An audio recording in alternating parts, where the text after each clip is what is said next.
Game day for the Buffalo Bills as they try to stay alive in the AFC East division race. They take on the New England Patriots in a rematch from Week 5 this season. The Barnes Firm Injury Report: injured for help, call 1-800-8-million. The Bills have 3 players questionable for today: Christian Benford, along with Terrell Bernard and Joshua Palmer. It means that Joey Bosa and Spencer Brown are both good to go, as they were limited in practice for most of the week. Buffalo called up cornerback Dane Jackson and defensive end Andre Jones Jr. from the practice squad for today's contest. As for New England, running back Terrell Jennings is out. Linebacker Robert Spillane is questionable. We have pregame coverage of Bills and Patriots all morning, leading up to the 1 o'clock kickoff from Foxborough, with Chris Brown, Eric Wood, and Sal Capaccio on the call from the Northwest Bank broadcast booth right here on the Buffalo Bills radio network. Weather for this game brought to you by Paddock Chevrolet. Score big with new Chevys and quality pre-owned vehicles from Paddock Chevrolet. It is expected to snow throughout the day, not as heavily by kickoff as it is earlier today.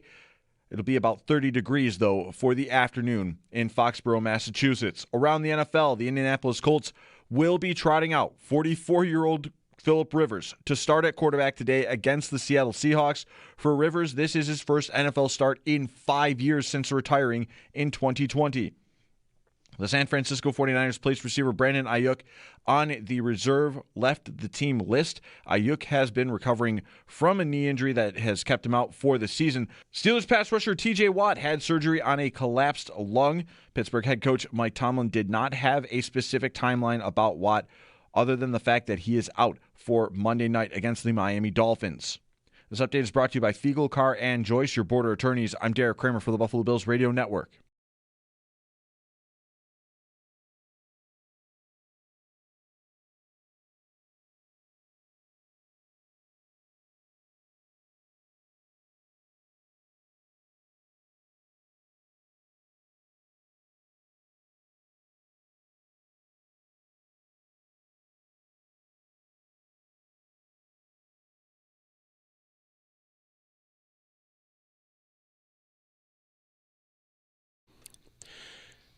Hello and good morning. Welcome to Buffalo Bills Game Day.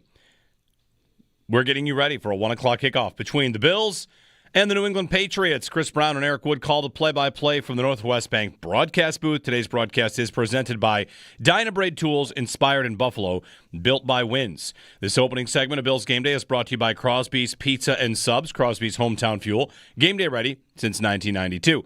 Jeremy White, Nate Geary here for the next 2 hours to kind of get you ready. Maybe, warm you up, fire you up, whatever it might be. It's Bills and Patriots. We're looking at a potential snow game again. It's snowing a little bit. I saw Matt Bove, Channel 4, just tweeting out a picture nearby. Maybe not quite, Colts snow. Maybe Bengals snow. Maybe, the dusting. We'll see if it's a snow globe. We'll see how the Patriots, how they tend to the field, if it sticks. All that. But potential snow game in New England today. So something to keep in mind. We'll keep you up to date on the forecast and also, of course, preview the matchup, talk to you about the injuries to worry about, everything else, and chat with you at 803-0550. That's our phone number if you want to jump in and let us know, kind of what this game really means for you. Like, how do you feel about this matchup, this potential future rivalry? I've got something I'll start with, Nate. Did you see what the Bills tweeted out from their social media account? There was like a hype video about this rivalry. Mm-hmm. It was really well done. I liked it a lot. But the one thing I thought was, it's Bills highlights over the years against New England, and it's Brady. Yeah. And the narration is about how these two teams, they might have called it like one of the best rivalries in sports. Whatever. I don't need to quibble that. The point I'm getting at is when they're talking about Bills Patriots and this rivalry, if I'm a Patriots fan watching it, I think, all right, we've arrived. Because, the Bills are now, at least in the social media video, the Bills are looking at this as big. Mm-hmm. And inside the division, we've had our moments with Miami and we've had our moments with the Jets. But there was almost like a little bit of a respected crowning of all right, now we've got something. Now we've got what probably will be a budding rivalry, a budding mutual respect, because you have to, of course, respect all your opponents, right? So Drake May and Josh Allen will be complimenting each other for the next 10 years, going out there ready to, exchange blows. And here we go. So I'm excited for it. I'm thrilled for it. And, you've got reason to be nervous given the injuries, and we'll see what happens. But I feel good today. I feel good about their chances. Same. I feel good about the matchup. I'm open to having an actual rivalry with the Patriots, unlike what we experienced during my childhood, which was not a rivalry. Right. That was like a rivalry between a hammer and a nail. Right. Yeah. Like they are rivals. We're going to get you back. Yeah. They are rivals. Yeah. No, but like a real rivalry where there's stuff at stake for both teams, I think is I think a welcomed thing for me. And I don't think it's starting today. I think it's kind of already begun. And I think I don't know that it's safe to say, but it does feel like you watch that game back. The Bills went into that first matchup at home, at night, new jerseys. It kind of felt like maybe they took them a little lightly in that first game, and at that point they weren't the Patriots yet. They weren't this team that's 11-2. They were 2-2, right? Yeah, it was early in the season, so they're not sneaking up on anybody now, though. And I do think that that's going to be an important aspect to today's game. Is like I do think the Bills are going to take this team significantly more serious. And not that I think that they didn't take them seriously, but I do think there was a level of, okay, like this isn't another divisional game. This is like an actual football team that we're going to have to face off against. So, I'm looking forward to today for a couple of things. I kind of like that it's 1 o'clock and not a night game, to be honest. I know we all love our night games. Yep. I'm looking forward to this being an afternoon game. I love the snow. And I don't know, I'm kind of looking this is going to be kind of the quarterback matchup a little bit, like Allen versus May. And I know they don't actually play each other, but this feels like a real good opportunity just to remind everybody in New England who the best quarterback in the division is. Well, the last couple weeks, it's been easier to remind everybody. Allen's played very well down the stretch, but for half the season, and maybe even still to this point, who's been the better quarterback all year? This year, it's hard to argue May has not been the better quarterback because he's been like one of the best quarterbacks in the league. He doesn't have gaudy numbers. I know that. And that's in part because they have positive game scripts. He doesn't have to throw for 300. He doesn't have crazy numbers. But like Allen, let me pull up Josh Allen's game log because it feels like the Cincinnati game, of course, like offensive player of the week, and that's huge. Like he put together another Superman performance against Pittsburgh. Didn't have to do too much. Houston was the game before that, but like Tampa, he's out there doing the job. In Kansas City, he's doing the job. Like for Allen, he's got 3 touchdown passes in 2 of his last 4 games, which is something that and only happened once prior to that. So I don't need to make it necessarily about the statistics, but May has been really good. And that's, to me, one of the most interesting angles of this game is if you'll allow me to write off last year as like he did play, but he was in, what was it, Alex Van Pelt's offense for Gerard Mayo. Like, okay, whatever. That happened. Yeah, and he still showed promise. Yes.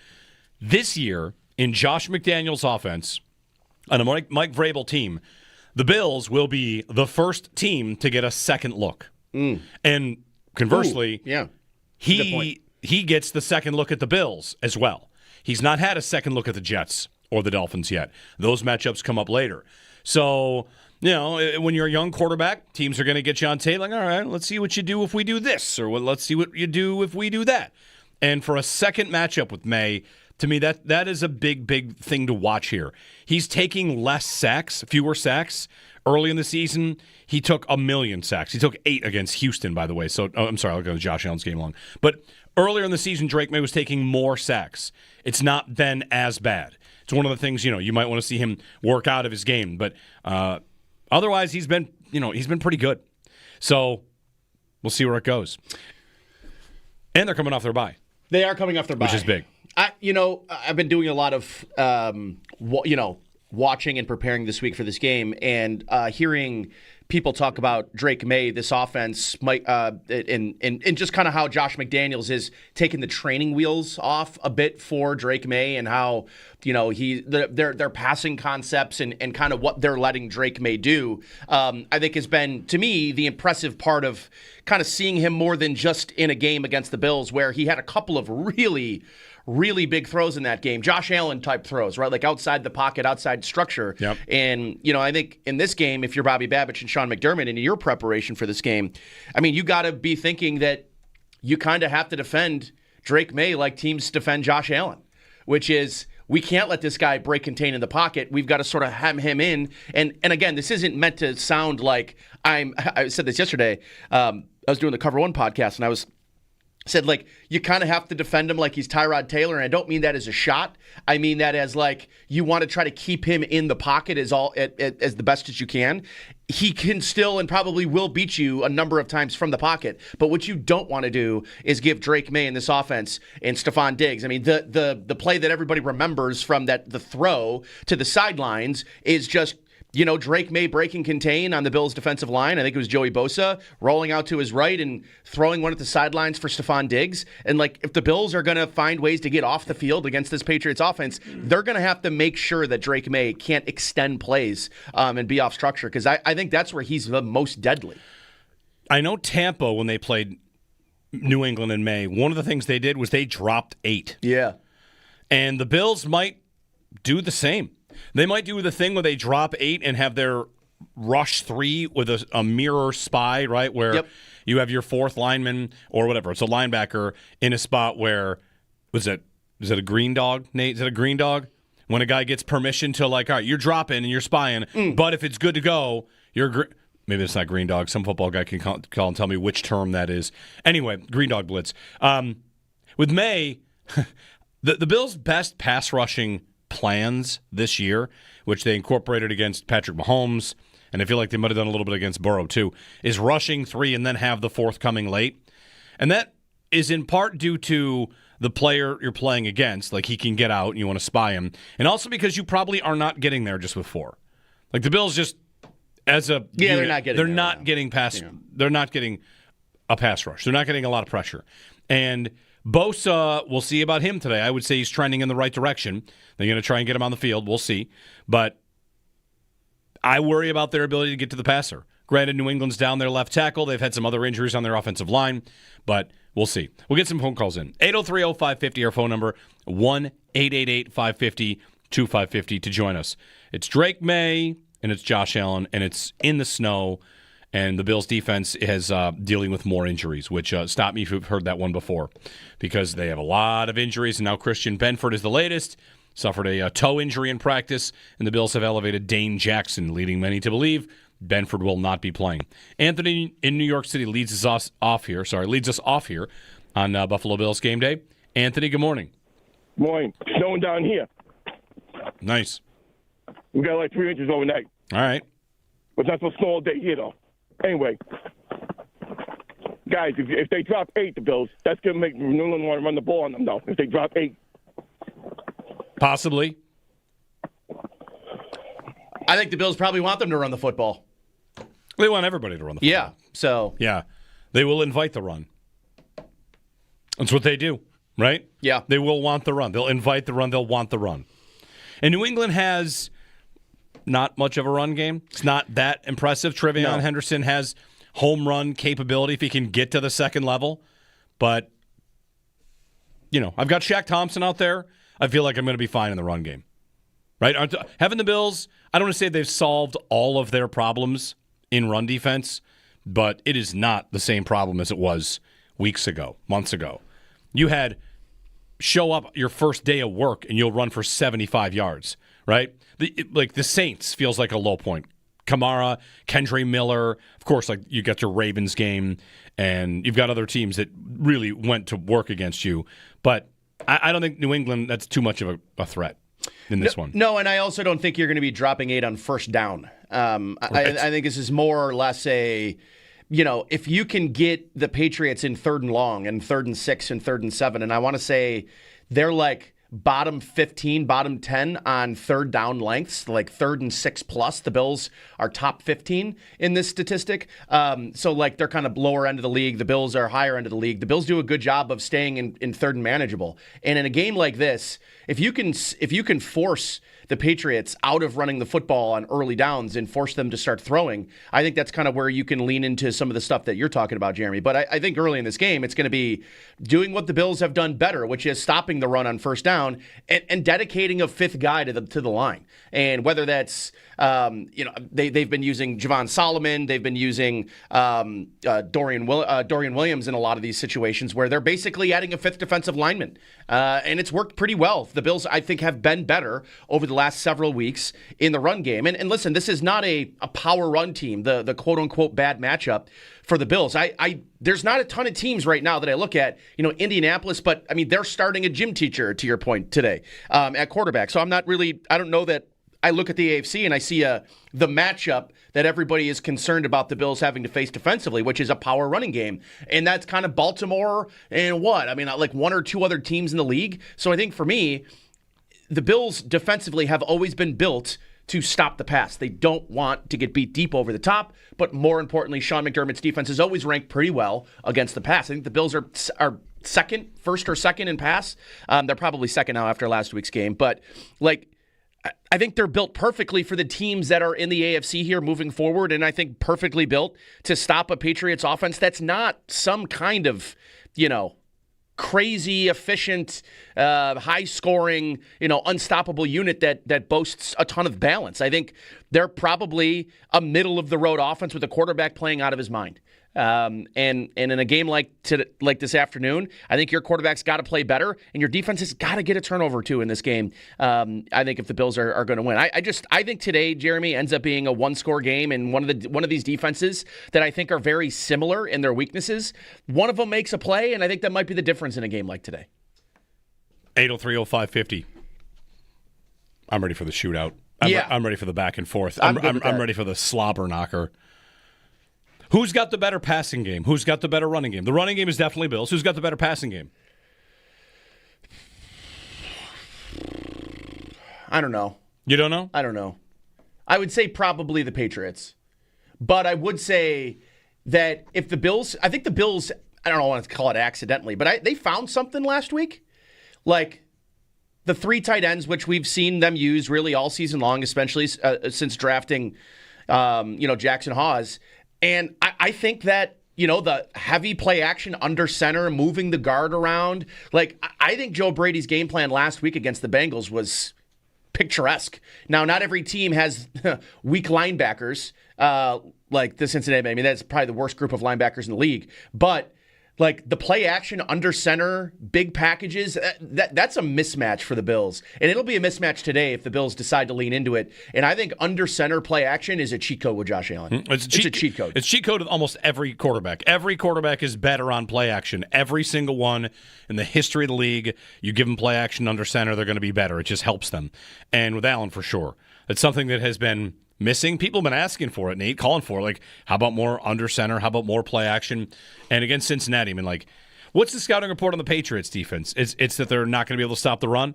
Because last week it was the Bengals don't stop tight ends, and what do the Bills do? They had the tight end game of tight end games where all three of them combined for 150 and a couple touchdowns.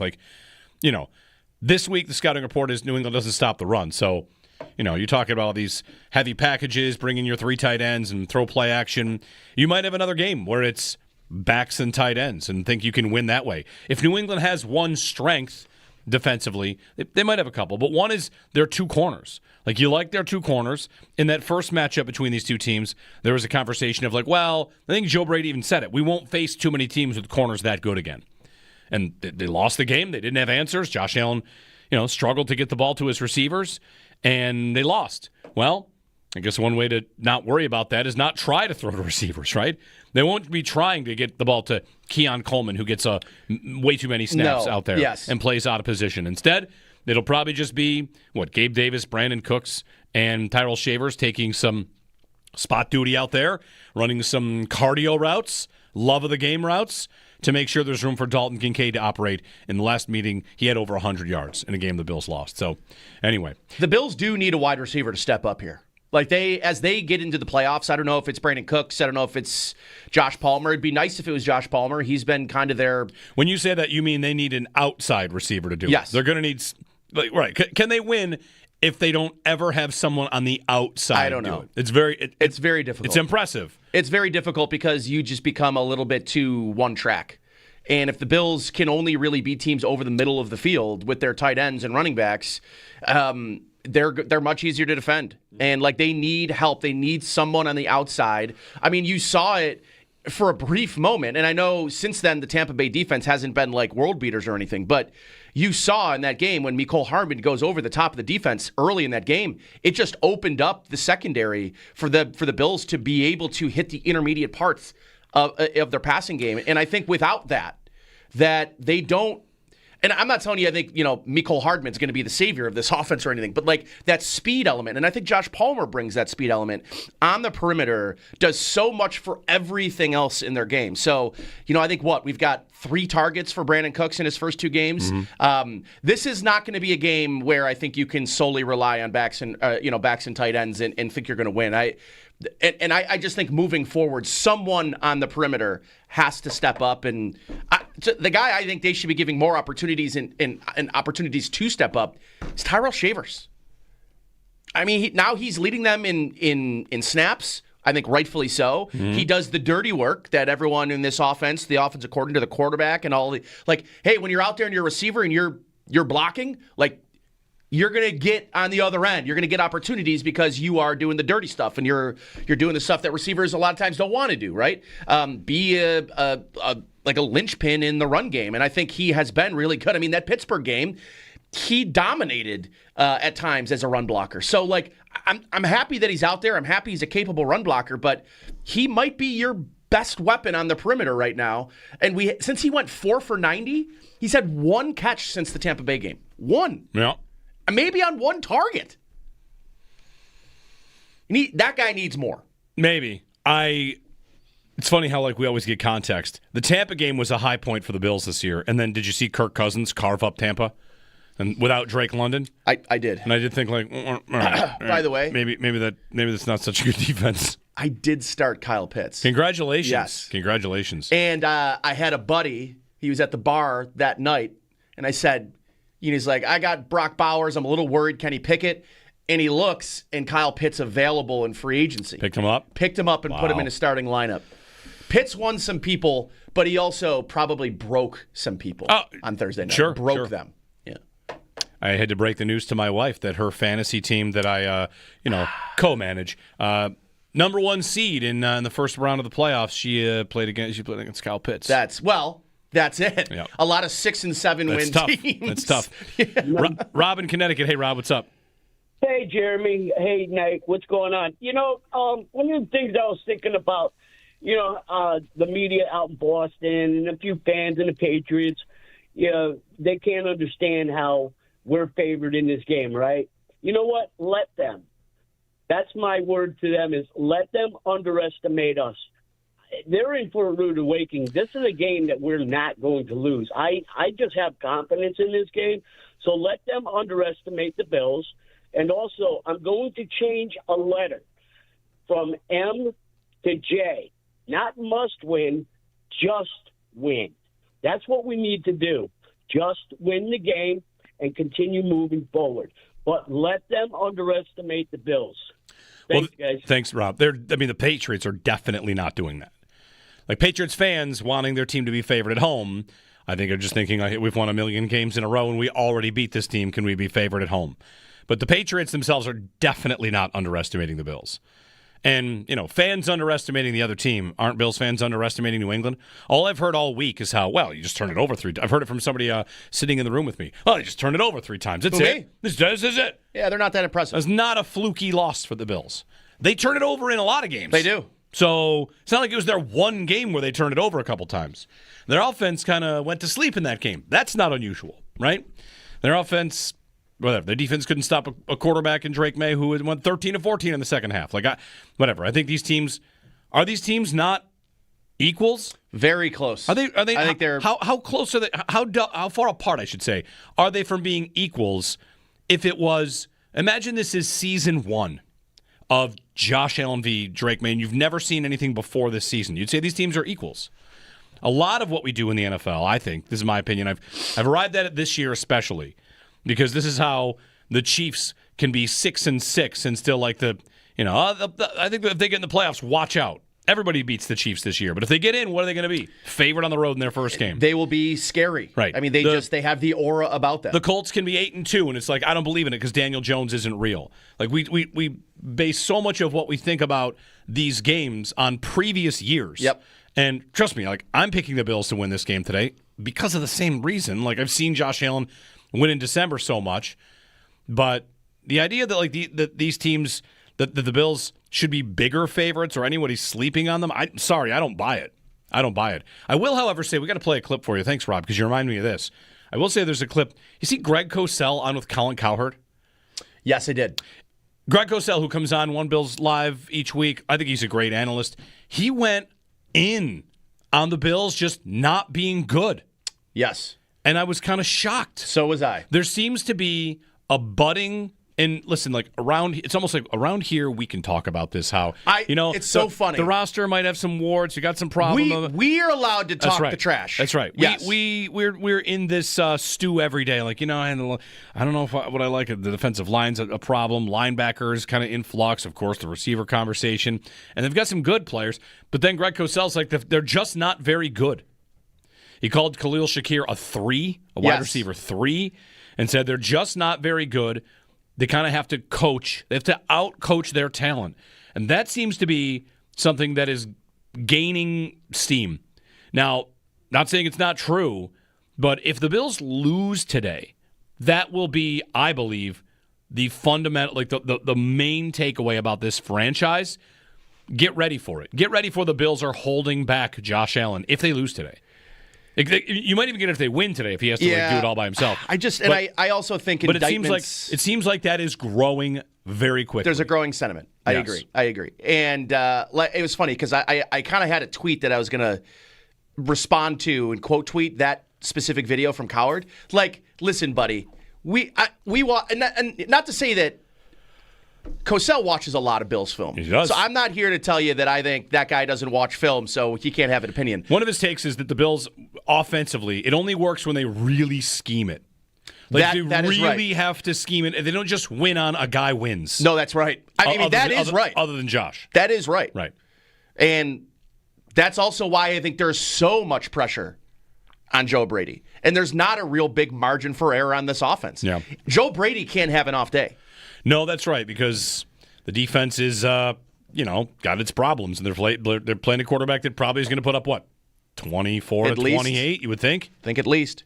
803-0550. Part of what Cosell is saying is give the coaches some more credit, which I think is also a growing sentiment. It's one that I tend to share, especially on the defensive side of the ball. We'll get to that. We'll keep talking with you. 803-0550. It is Buffalo Bills game day. Jump in. Give us a call. Give us your thoughts on this game, on this matchup. How far apart are these two teams in reality? Be listening for the ECMC halftime show. ECMC, go where the Bills go. Nate and Sal will recap the key moments of the first half and bring you up to date on the Skyworks stats of the game. Skyworks Equipment Rental, building America from ground up. When we get back, more of your calls, and we'll get connected to the fans. Powered by Verizon, the official 5G partner of the Buffalo Bills. It is time for a break, and we are back in a snap. That's brought to you by Snapdragon Apples, the official apple of the Buffalo Bills.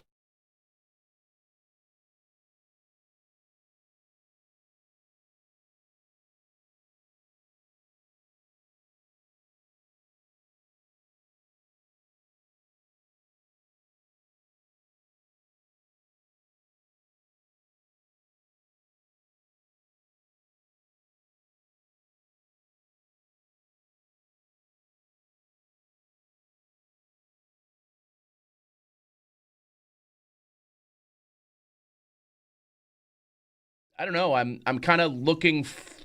This is going to be kind of the quarterback matchup a little bit, like Allen versus May, and Yep. I know they don't actually play each other, but this feels like a real good opportunity just to remind everybody in New England who the best quarterback in the division is. Well, the last couple weeks, it's been easier to remind everybody. Allen's played very well down the stretch, but for half the season, and maybe even still to this point, who's been the better quarterback all year? This year, it's hard to argue May has not been the better quarterback because he's been one of the best quarterbacks in the league. He doesn't have gaudy numbers, I know that, and that's in part because They have positive game scripts. He doesn't have to throw for 300. He doesn't. He doesn't have crazy numbers.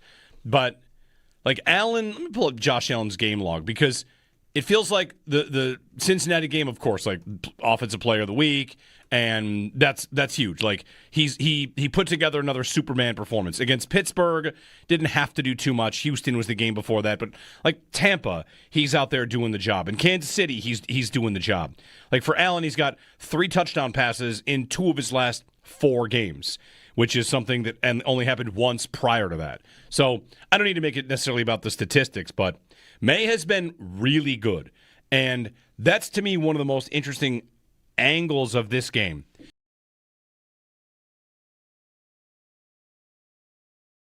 Are these teams not equals? Very close. Are they? I think they're. How close are they? How far apart, I should say, are they from being equals? If it was, imagine this is season 1 of Josh Allen v. Drake May, and you've never seen anything before this season. You'd say these teams are equals.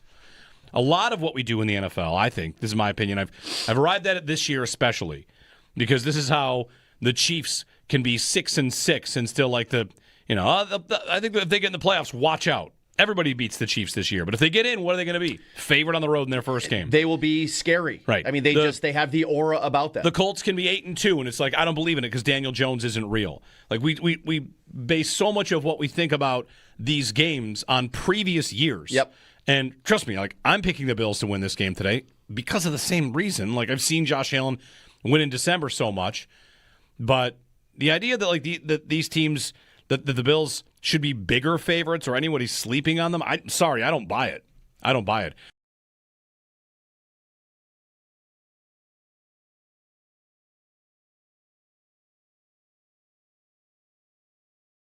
This is not going to be a game where I think you can solely rely on backs and tight ends and think you're going to win. I just think moving forward, someone on the perimeter has to step up. And the guy I think they should be giving more opportunities and opportunities to step up is Tyrell Shavers. I mean, now he's leading them in snaps. I think rightfully so. Mm-hmm. He does the dirty work that everyone in this offense, the offense according to the quarterback and all the like. Hey, when you're out there and you're a receiver and you're blocking, like you're going to get on the other end. You're going to get opportunities because you are doing the dirty stuff and you're doing the stuff that receivers a lot of times don't want to do, right? Be like a linchpin in the run game. And I think he has been really good. I mean, that Pittsburgh game, he dominated at times as a run blocker. So like I'm happy that he's out there. I'm happy he's a capable run blocker, but he might be your best weapon on the perimeter right now. And since he went 4 for 90, he's had 1 catch since the Tampa Bay game. 1. Yeah. Maybe on 1 target. That guy needs more.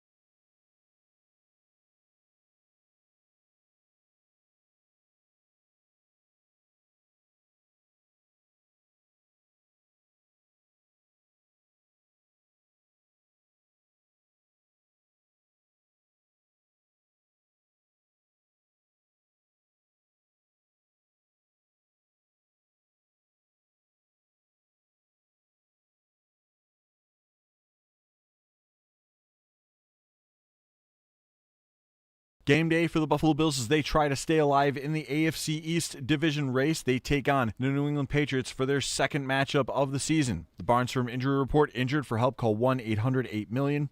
3 players questionable for Buffalo today: Christian Benford, Terrell Bernard, and Joshua Palmer. Good news for the Bills lineup that Joey Bosa and Spencer Brown are both good to go. The Bills called up cornerback Dane Jackson and defensive end Andre Jones Jr. from the practice squad for today's game. As for the Patriots, only 2 players listed on the report. Running back Terrell Jennings is out. Linebacker Robert Spillane is questionable. We'll have pregame coverage of Bills and Patriots all morning, leading up to the 1 o'clock kickoff from Foxborough with Chris Brown, Eric Wood, and Sal Capaccio on the call from the Northwest Bank broadcast booth right here on the Buffalo Bills radio network. Weather for this game brought to you by Paddock Chevrolet. Score big with new Chevys and quality pre-owned vehicles from Paddock Chevrolet. It is expected to snow throughout the day. It'll be a lighter snow by kickoff, about 30 degrees for the afternoon. Around the NFL, the Indianapolis Colts will be starting 44-year-old quarterback Phillip Rivers under center against the Seattle Seahawks today. For Rivers, this will be his first NFL start in 5 years. The San Francisco 49ers have placed receiver Brandon Ayuk on the reserve/left the team list. Ayuk has been recovering from a knee injury this season. However, he has been away from the facility, and the 49ers voided some future guarantees in Ayuk's contract. Pittsburgh Steelers pass rusher T.J. Watt had surgery on a collapsed lung this weekend. Steelers head coach Mike Tomlin did not have a specific timeline for Watt other than that he is out on Monday night against the Miami Dolphins.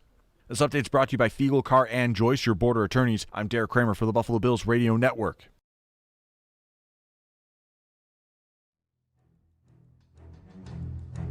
I think you've nailed it, and I think it's been that way for a few years. They are not one of the more talented teams in the league. You'd be hard-pressed to name an impact player that they have on the defensive side of the ball. They certainly don't have a receiving core. If we look at Shakir and say he's their best receiver, he's clearly a number 3 type. He's very good at that, but he's a number 3 type. So they're really not that good a football team. And I know that there's been a lot of talk about, well, this is Josh Allen's year, and if he doesn't make it, you know, that is so silly. They're just not that good overall from a talent perspective. Greg Cosell going hard. Yeah. Man, I heard that. I thought, wow, all right. Bills and Patriots, your thoughts on that? 803-0550. Not that good. Well, we'll see if they can beat the Patriots and stay alive in the AFC East. Meanwhile, in New England, maybe you missed this week, Nate, but there was a take from New England that if the Patriots win this game, this was from NBC Sports Boston, Michael Howley, Tom Curran, those that cast the characters, they said the Bills should fumigate everybody but Allen, fire everyone, and maybe hire Mike Tomlin. Yes. So things are fine in New England. That's why the Bills can't let them have That's why the Bills are going to win this game, because the universe heard that take and said, all right, we're not going to let anybody go that far. This is not going to go there. Bills and Patriots. All right. Greg Cosell there, they're just not that good. They are missing some good players. Yeah. Right? Like, that's a big part of this. Ed Oliver being out matters. Christian Benford, if he is out, that matters. You know, you do get Max Hairston, of course, and Cole Bishop is playing a better version of football than he was the first time these two teams played, right? The safety position has been shored up in a very, very big way. Linebacker has been shored up with Shaq Thompson instead of Terrell Bernard. Like, the Bills, I think, have a better spine to their defense, even though it might still have some flaws. But, man, if they don't have Benford, just tell me, riddle me this, Nate. Who covers who? Who covers who? No Benford. Benford probably would not cover Diggs anyway. Nope. Diggs is in the slot a lot. Benford almost never travels to the slot. He follows number one receivers. He does not go to the slot. I would have guessed that Benford was going to cover Keyshawn. Yeah. I would think he would cover Boutte. But, okay, so he can't do that. Now, is that Hairston on him? And am I right back to Tre'Davious White is on Diggs or Taron Johnson is on Diggs? Because I think it's going to be a lot of Taron Johnson. Okay, well, Taron Johnson's not exactly having the year he's had in years past either. No, that's right. So now I'm at Dane Jackson is on Pop Douglas / Mac Hollins. Like, the matching up is tough. Like, I feel like without Benford, do you have to switch to more of a zone-heavy look? Because if you do, that's bad news. Yeah. Drake May can probably pick you apart the way that he wants. The Bills have played a lot of spot drop zone over the year, and when they do, they get eaten up. They do. They kind of might have to. Yep. You know, when it comes to any game, there's what you want to do, and there's what you can do. And without Christian Benford out there, what you can do might be significantly limited. So if you want to give us a thought on that, 803-0550 to join us, and we'll get some calls in. Walter in Toronto. Hey, Walter, good morning. Hey, gentlemen. How you doing? Just a couple of things. That Cosell came in pretty hot. Came in hot, right? And he's a guy he's on the station. Like, I think he's well respected. Like, having him say, and with Cowherd there, it's just kind of like, wow, all right, that's aggressive. I got it. And you know what? Listen, the NFL, you make the playoffs, anything can happen. You remember the Giants? They won twice for the wild card spot. Yep. They didn't have any talent, so to speak, but they all lifted their game in the playoffs those 2 years. The running backs, the receivers. But quick question: what does Vegas know that we don't? How the heck are the Bills favorites? How's New England the underdog in their own building with a better record than the Bills? And and they've beaten the Bills. Listen, I'm a diehard. I got season tickets, but I don't know. Something's weird with this line of 1.5. I don't know, Walter. I don't think it's that odd. I mean, the Bills were underdogs in their own building in the playoffs last year. Yep. When Baltimore came in, was it 1.5 maybe? So I think teams that are even, and people might just trust Josh Allen a little bit more than they trust Drake May. There are also two. I mean, well, listen, the Bills have their injuries. The Patriots, what's different? The first time they met, that was a team that stopped the run. New England stopped the run. Now They don't now. They don't.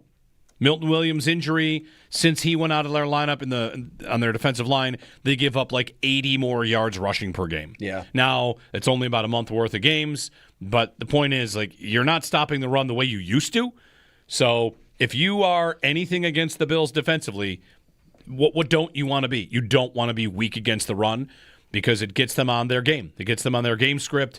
They can just kind of roll the way they want to, get in favorable down and distances. You're not going to get them into a 3rd and 17 because you get a sack on 2nd down after if you can't stop the run, the Bills offense can have its positive game script. And I do think Nate wouldn't most agree that this Bills offense is a little bit more reliant on game script than years past. Yes. Like they kind of need a positive. It needs to go well in order for it to go well, if that makes sense. And I also think they have shown this year, more than in years past, I think on a number of occasions, that when the Bills get down and they have to throw the football, it's almost like when they're forced to do it, they can become pretty efficient and dangerous at it. Yeah. It's when, I think it's because of how much they want to run the football that they can get themselves out of their own passing game a little bit and not have like the comfort and the ease and the timing.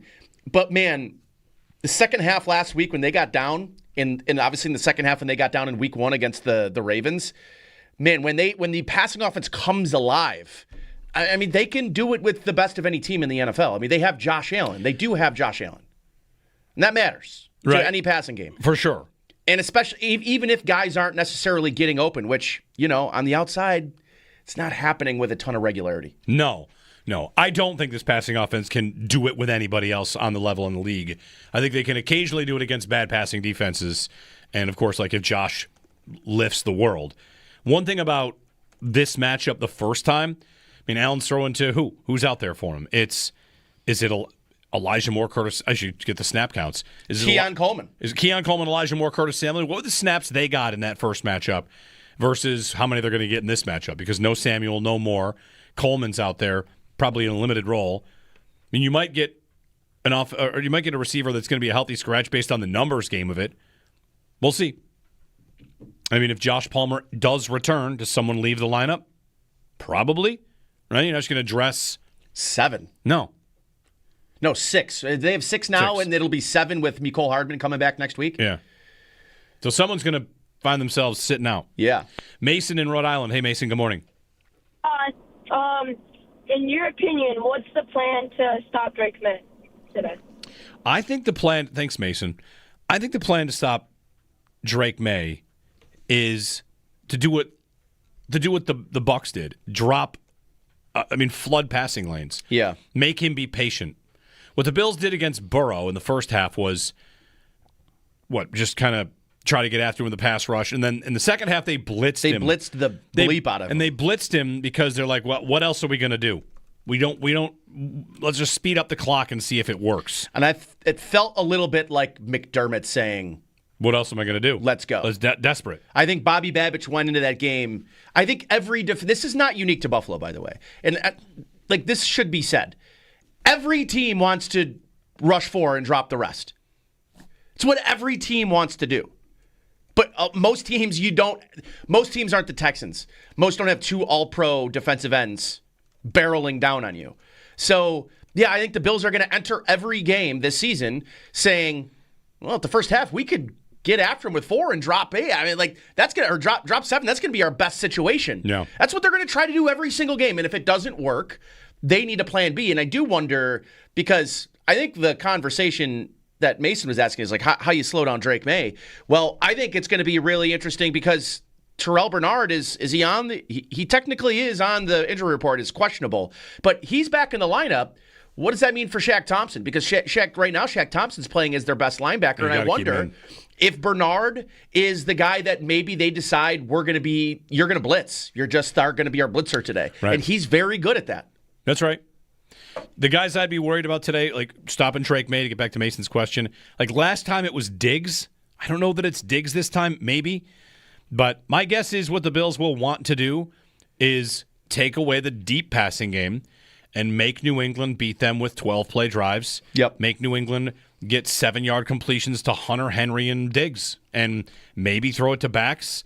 Like, they'll want to make sure that Kayshon Boutte and Pop Douglas don't hit them over the top. And it's going to be a Matt Collins, Steph Diggs, Hunter Henry game. That'd be my guess. I would also agree and with that. Yeah. You hope for a drop. You hope for a batted ball. You hope for something to kind of go your way.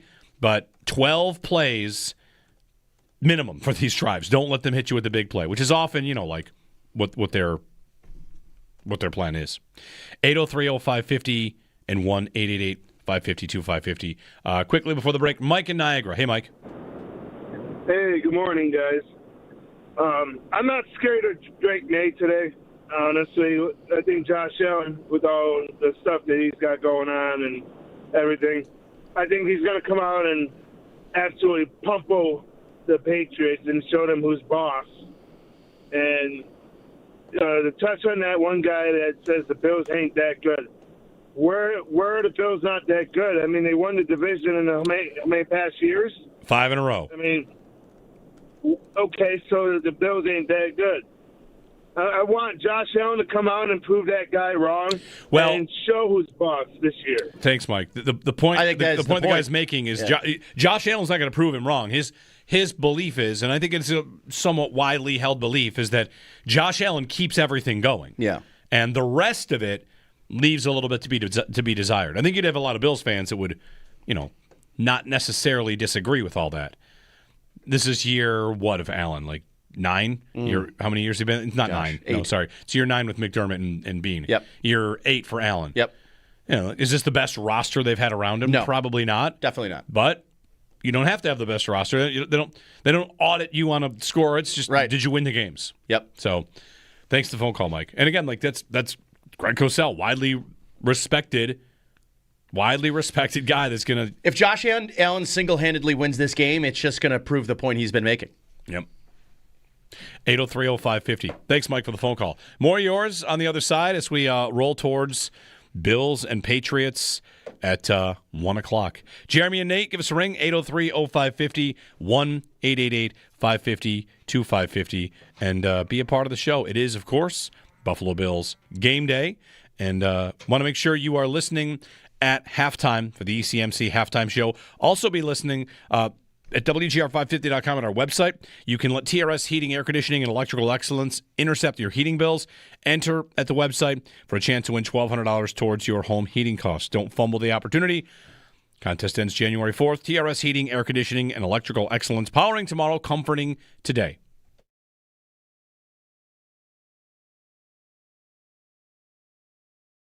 This is not going to be a game where I think you can solely rely on backs and tight ends and think you're going to win. I just think moving forward, someone on the perimeter has to step up. And the guy I think they should be giving more opportunities and opportunities to step up is Tyrell Shavers.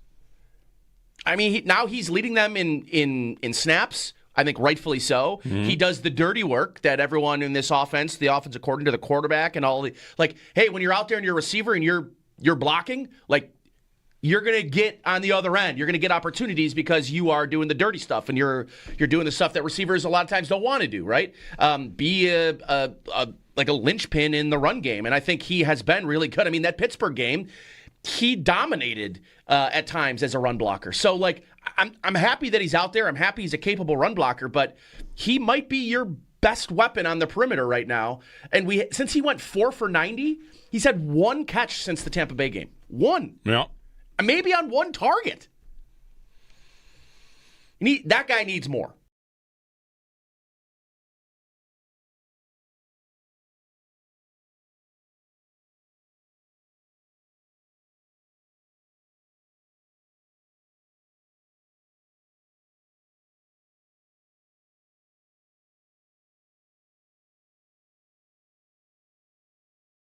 Are these teams not equals? Very close. Are they? I think they're. How close are they? How far apart, I should say, are they from being equals? If it was, imagine this is season 1 of Josh Allen v. Drake May, and you've never seen anything before this season. You'd say these teams are equals. A lot of what we do in the NFL, I think, this is my opinion, I've arrived at it this year especially, because this is how the Chiefs can be 6-6 and still like I think if they get in the playoffs, watch out. Everybody beats the Chiefs this year, but if they get in, what are they going to be? Favored on the road in their first game. They will be scary. Right. I mean, they have the aura about them. The Colts can be 8-2, and it's like I don't believe in it because Daniel Jones isn't real. Like we base so much of what we think about these games on previous years. Yep.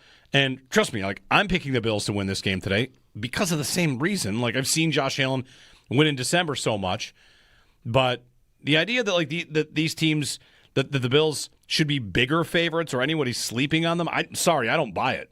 I don't buy it.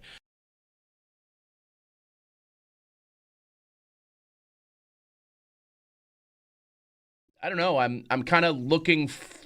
This is going to be kind of the quarterback matchup a little bit, like Allen versus May, and I know they don't actually play each other, but this feels like a real good opportunity just to remind everybody in New England who the best quarterback in the division is. Well, the last couple weeks, it's been easier to remind everybody. Allen's played very well down the stretch, but for half the season, and maybe even still to this point, who's been the better quarterback all year?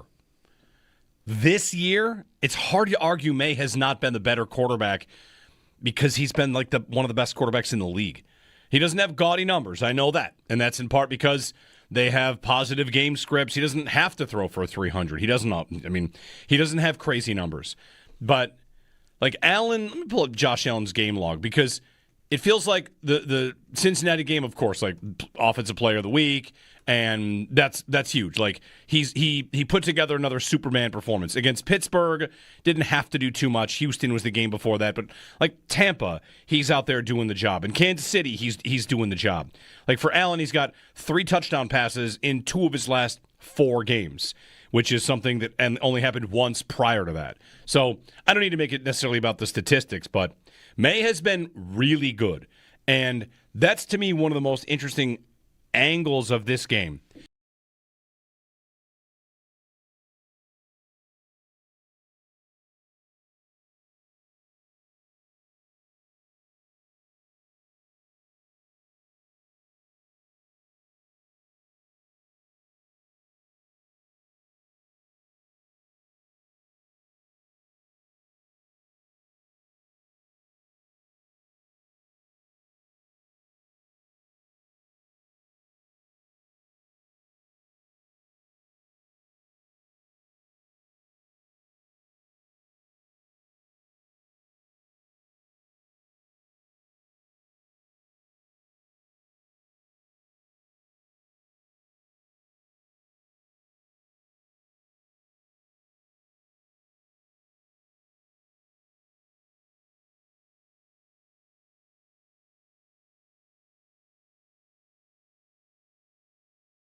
What did you learn about who this Patriots team is the first time around?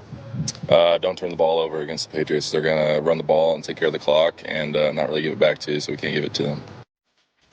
Spencer Brown, Bills offensive lineman.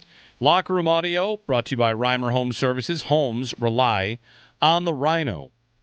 Good morning. It's Buffalo Bills Game Day. Jeremy White, Nate Geary here on WGR. Sal Capaccio joins us next hour for the weather update from Gillette Stadium, which has seen some snow and continues to see some light snow this morning. We'll see if we get a snow game. Larry in South Florida. Hey, Larry, good morning. Hey, good morning, gentlemen. Couple things quickly, but I do want to talk about Cosell a little bit. If they take Thompson out, I think that's a huge mistake for I already forgot his name. Terrell Bernard. Yeah, I don't think they will. Okay, thank goodness, because that will hurt our run game. I think the keys to the victory, number one, obviously the Patriots had a bunch of forgers. He's trying to punch a ball. If Cook doesn't put the ball on the ground, and if Josh plays really mistake-free ball, I think we actually are going to walk away with a win in this game. We have to avoid the stupid penalties. But as far as Cassell's comments, guys, I've been calling you for a long, long time talking about he's not wrong. And, obviously Allen's a super freak, as Rick James would say, and we do have a great tight end if he stays healthy. And our defense overall is pretty good when healthy, but he's not wrong. We really don't have another superstar other than Cook, and we need to address that wide receiver position. Jeremy, I know the train board's behind you, and we've been talking about it for years, and I do hold being responsible because you think about some of the receivers out there that could have been had in just the second and third round and what Josh Allen would do with these guys. So, yes, if he puts on a Superman cape, I think we win if he plays smart ball. But Cosell is not wrong, and regardless, unless we make it to the Super Bowl somehow, I think it is time for either a serious conversation with Bean or a regime change. Now, if the Bills do win today, think about how happy we're going to be, because even if the Sabres win and get us to 500, Adams should be gone by the morning. Now, that will make me really happy. Thanks, Larry. We'll see about that. There's been some reporting that Kevin Adams is about to be fired by the Buffalo Sabres, and they'd move things around the front office. The Bills are dealing with, shortcomings in certain places on the roster and injuries in other spots. And, you've got young players in some spots. There's going to be, who's this year's Cole Bishop? I want to get to that. Like Deion Walker is playing a lot. Is he going to take the Bishop jump in year 2? Because Cole Bishop is one of the players I think would list on the short list of players that has turned into a really, really solid piece. But from an overall roster standpoint, you said, unless we go to the Super Bowl, unless the Bills go to the Super Bowl, they very well could. No one seems to be all that impressed by the AFC. If Houston gets its offense together, they would be thought of to be very dangerous. Their offense just doesn't look that good. We'll see what they do. They play Arizona today. There's some high-profile, big, marquee games. And it's Bills-Patriots is one of them. Bengals-Ravens is another. And then Chargers-Chiefs also this week. So, the AFC powers that be will all meet. And then, then of course, there's Denver, if you think Denver is for real. And then there's Jacksonville, if you think they're for real. 803-0550. Meanwhile, Indianapolis is playing in Seattle with a gym teacher at quarterback, and that's going to be tough for them. That is going to be difficult. Indianapolis, so likely to fall out of the playoff picture that 7th spot, is it the Chargers? Is it the Chiefs? A Chargers win today over Kansas City. I think even if they're not fully eliminated, I think that's a death blow for the Chiefs. I don't think they could recover from that. 803-0550, our phone number, and 1-888-550-2550. Sal, on the other side, it is Buffalo Bills game day here on WGR.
I've been doing a lot of, watching and preparing this week for this game, and hearing people talk about Drake May, this offense, and just kind of how Josh McDaniels is taking the training wheels off a bit for Drake May, and how their passing concepts and kind of what they're letting Drake May do. I think has been, to me, the impressive part of kind of seeing him more than just in a game against the Bills, where he had a couple of really big throws in that game. Josh Allen type throws, right? Like outside the pocket, outside structure. Yep. And, I think in this game, if you're Bobby Babbitt and Sean McDermott and in your preparation for this game, I mean, you got to be thinking that you kind of have to defend Drake May like teams defend Josh Allen, which is, we can't let this guy break contain in the pocket. We've got to sort of hem him in. And again, this isn't meant to sound like I said this yesterday.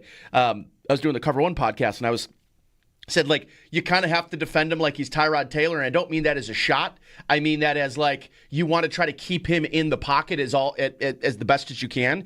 He can still and probably will beat you a number of times from the pocket, but what you don't want to do is give Drake May in this offense and Stephon Diggs. I mean, the play that everybody remembers from the throw to the sidelines is just, Drake May breaking contain on the Bills' defensive line. I think it was Joey Bosa rolling out to his right and throwing one at the sidelines for Stephon Diggs. And, like, if the Bills are going to find ways to get off the field against this Patriots offense, they're going to have to make sure that Drake May can't extend plays and be off structure, because I think that's where he's the most deadly.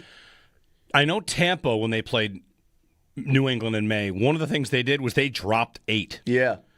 And the Bills might do the same. They might do the thing where they drop 8 and have their rush 3 with a mirror spy, right? Where you have your fourth lineman or whatever. It's a linebacker in a spot where, is it a green dog, Nate? Is it a green dog? When a guy gets permission to, like, all right, you're dropping and you're spying, but if it's good to go, maybe it's not green dog. Some football guy can call and tell me which term that is.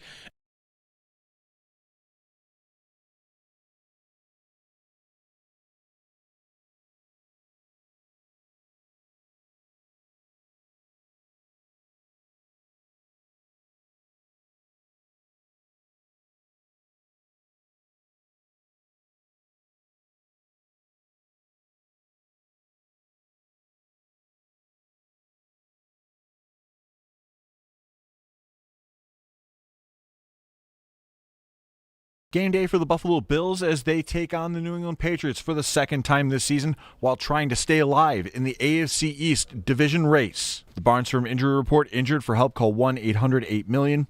3 players questionable for Buffalo today: Christian Benford, Terrell Bernard, and Joshua Palmer. Good news for the Bills lineup that Joey Bosa and Spencer Brown are both good to go. The Bills called up cornerback Dane Jackson and defensive end Andre Jones Jr. from the practice squad for today's game.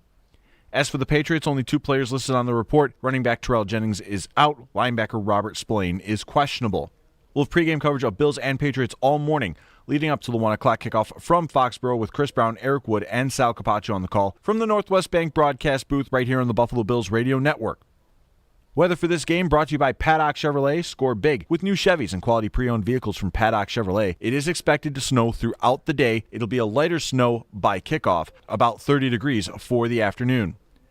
Around the NFL, the Indianapolis Colts will be trotting out 44-year-old Phillip Rivers to start at quarterback today against the Seattle Seahawks. For Rivers, this will be his first NFL start in 5 years. This will also reset Rivers' timeline to make it into the Hall of Fame until 2031.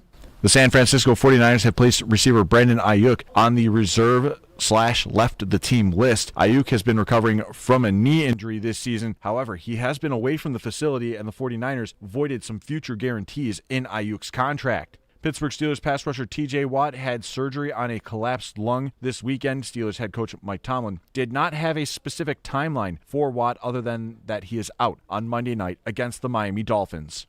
This update is brought to you by Fiegel, Carr, and Joyce, your border attorneys. I'm Derek Kramer for the Buffalo Bills Radio Network.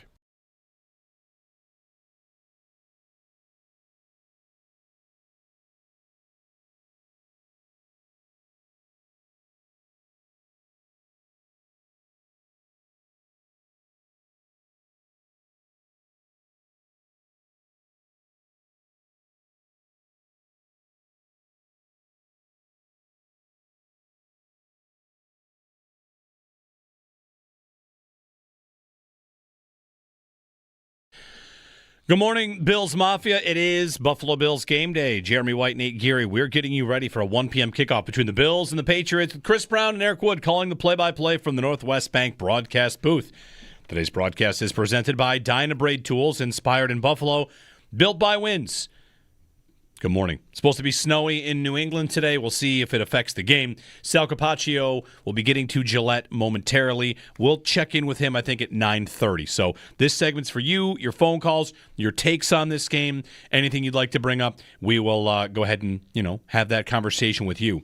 One thing I was looking at, be ready. If Josh Allen gets, I think it's 4 touchdowns today. Allen is on the verge of 300 total touchdowns, and he would do it faster than any other player in NFL history. 124 regular season games for Allen, and Aaron Rodgers got to 300 in 134 games. So if Allen doesn't get, 4 touchdowns in the next 10 games, something happened. Yeah, something terrible happened. Something terrible has happened. But yeah, he's closing in on that. He's also chasing his third season of 25 or more touchdown passes and 10 or more rushing touchdowns. Third time he's done that. Yeah. Only happened 2 other times. One Cam Newton, one Kyler Murray. Allen's done it 3. This would be his third time. The entire NFL's only ever done it once. Yeah. So he's good. He remains very good. Yes, he is. 803-0550, the phone number, and 1-888-550-2550. The stakes, of course, it's a hat and T-shirt game for the Patriots. If they win the division. And that's that. Like, the Bills would lose the AFC East. The Chiefs likely to lose the AFC West in the same year, right? They're not going to win that division. The Ravens going to lose the North in the same year. And we'll see who wins the South. But anyway, 803-0550 is our phone number. Let's get some more phone calls in. Talk about the matchup with you and connect with our fans. Brian in Arcade is up next. Brian, good morning. You're on Buffalo Bills game day. Hey, guys, I'm amazed that Greg Cosell even gave a concrete opinion. Usually he just tells you that he's not in the quarterback or offensive coordinator's head, so he doesn't know the direction of the play call, and he doesn't know the reads that the quarterback's supposed to be making. My point would be, after listening to the experts all week, there's no excuses for the Patriots then. To me, I mean, if you're going to put Drake May on the same level as Josh Allen, that's what we've heard all week. He's the MVP. He's only going to get better and better. They're young. No, there's no excuses. I mean, you're telling me that Mike Vrabel's a Hall of Fame coach? He's 2-3 lifetime in the playoffs. So, I mean, this idea that their trajectory is only straight upward. Okay, we'll see. I mean, now you're going to be picking in the low 20s, and you're going to see you don't get any more freebies in the draft. Yes, you still have some cap space, and you do have some young players I agree with. But let's see what Diggs can do as the lead dog in a wide receiver room. We've seen that in Buffalo in the playoffs. It was great. And, yeah. No, it wasn't great. It was great. It was undisputably great when he was the lead wide receiver. It was indisputably great. Yeah, it was. He's not going to be the lead receiver there for too much longer. He's kind of old. He's still very good. By the way, I got one thing I'm triggered on here. Do not let any GM in the history of the NFL act like having the good quarterback makes life hard. Oh, now you're picking the 20s. Right. Because your quarterback's awesome. Yeah.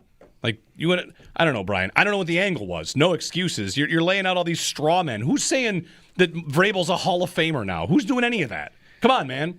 I guess all I really got from Brian, sorry, Brian, is like, you're mad. And the Patriots are getting under people's skin, which is something we've all experienced before.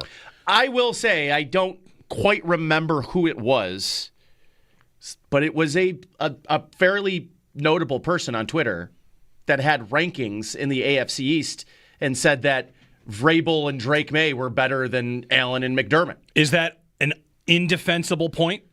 I don't think it's a.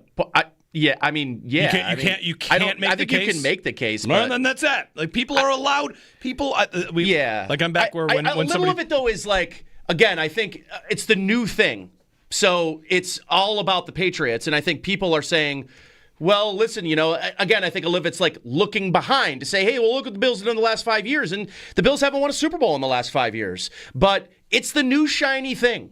I agree. There is a lot of they're really good and you're not this week. And that's for the Bills to use for their advantage or their whatever. Like there has been a lot of that.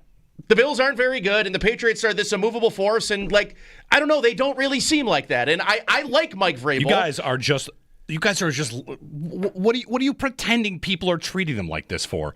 They are underdogs in the game. No, I know, but we just played a clip from Greg Cosell saying they're not good. He said the Bills outside of Josh Allen are not that good. Right, and that's kind of what everyone is saying. So it's not straw man. These are actual words being said on TV. Sure, right. And I think it's okay for Bills fans to say, hey, by the way, they have 2 more losses than the Patriots.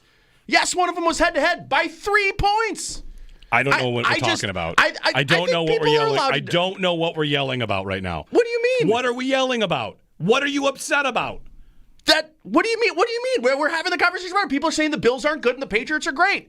People are they're tipped off not. By that. No, they're not. What are you talking about? Greg Cosell's clip did not say. No, we're not talking about specifically that. You are conflating.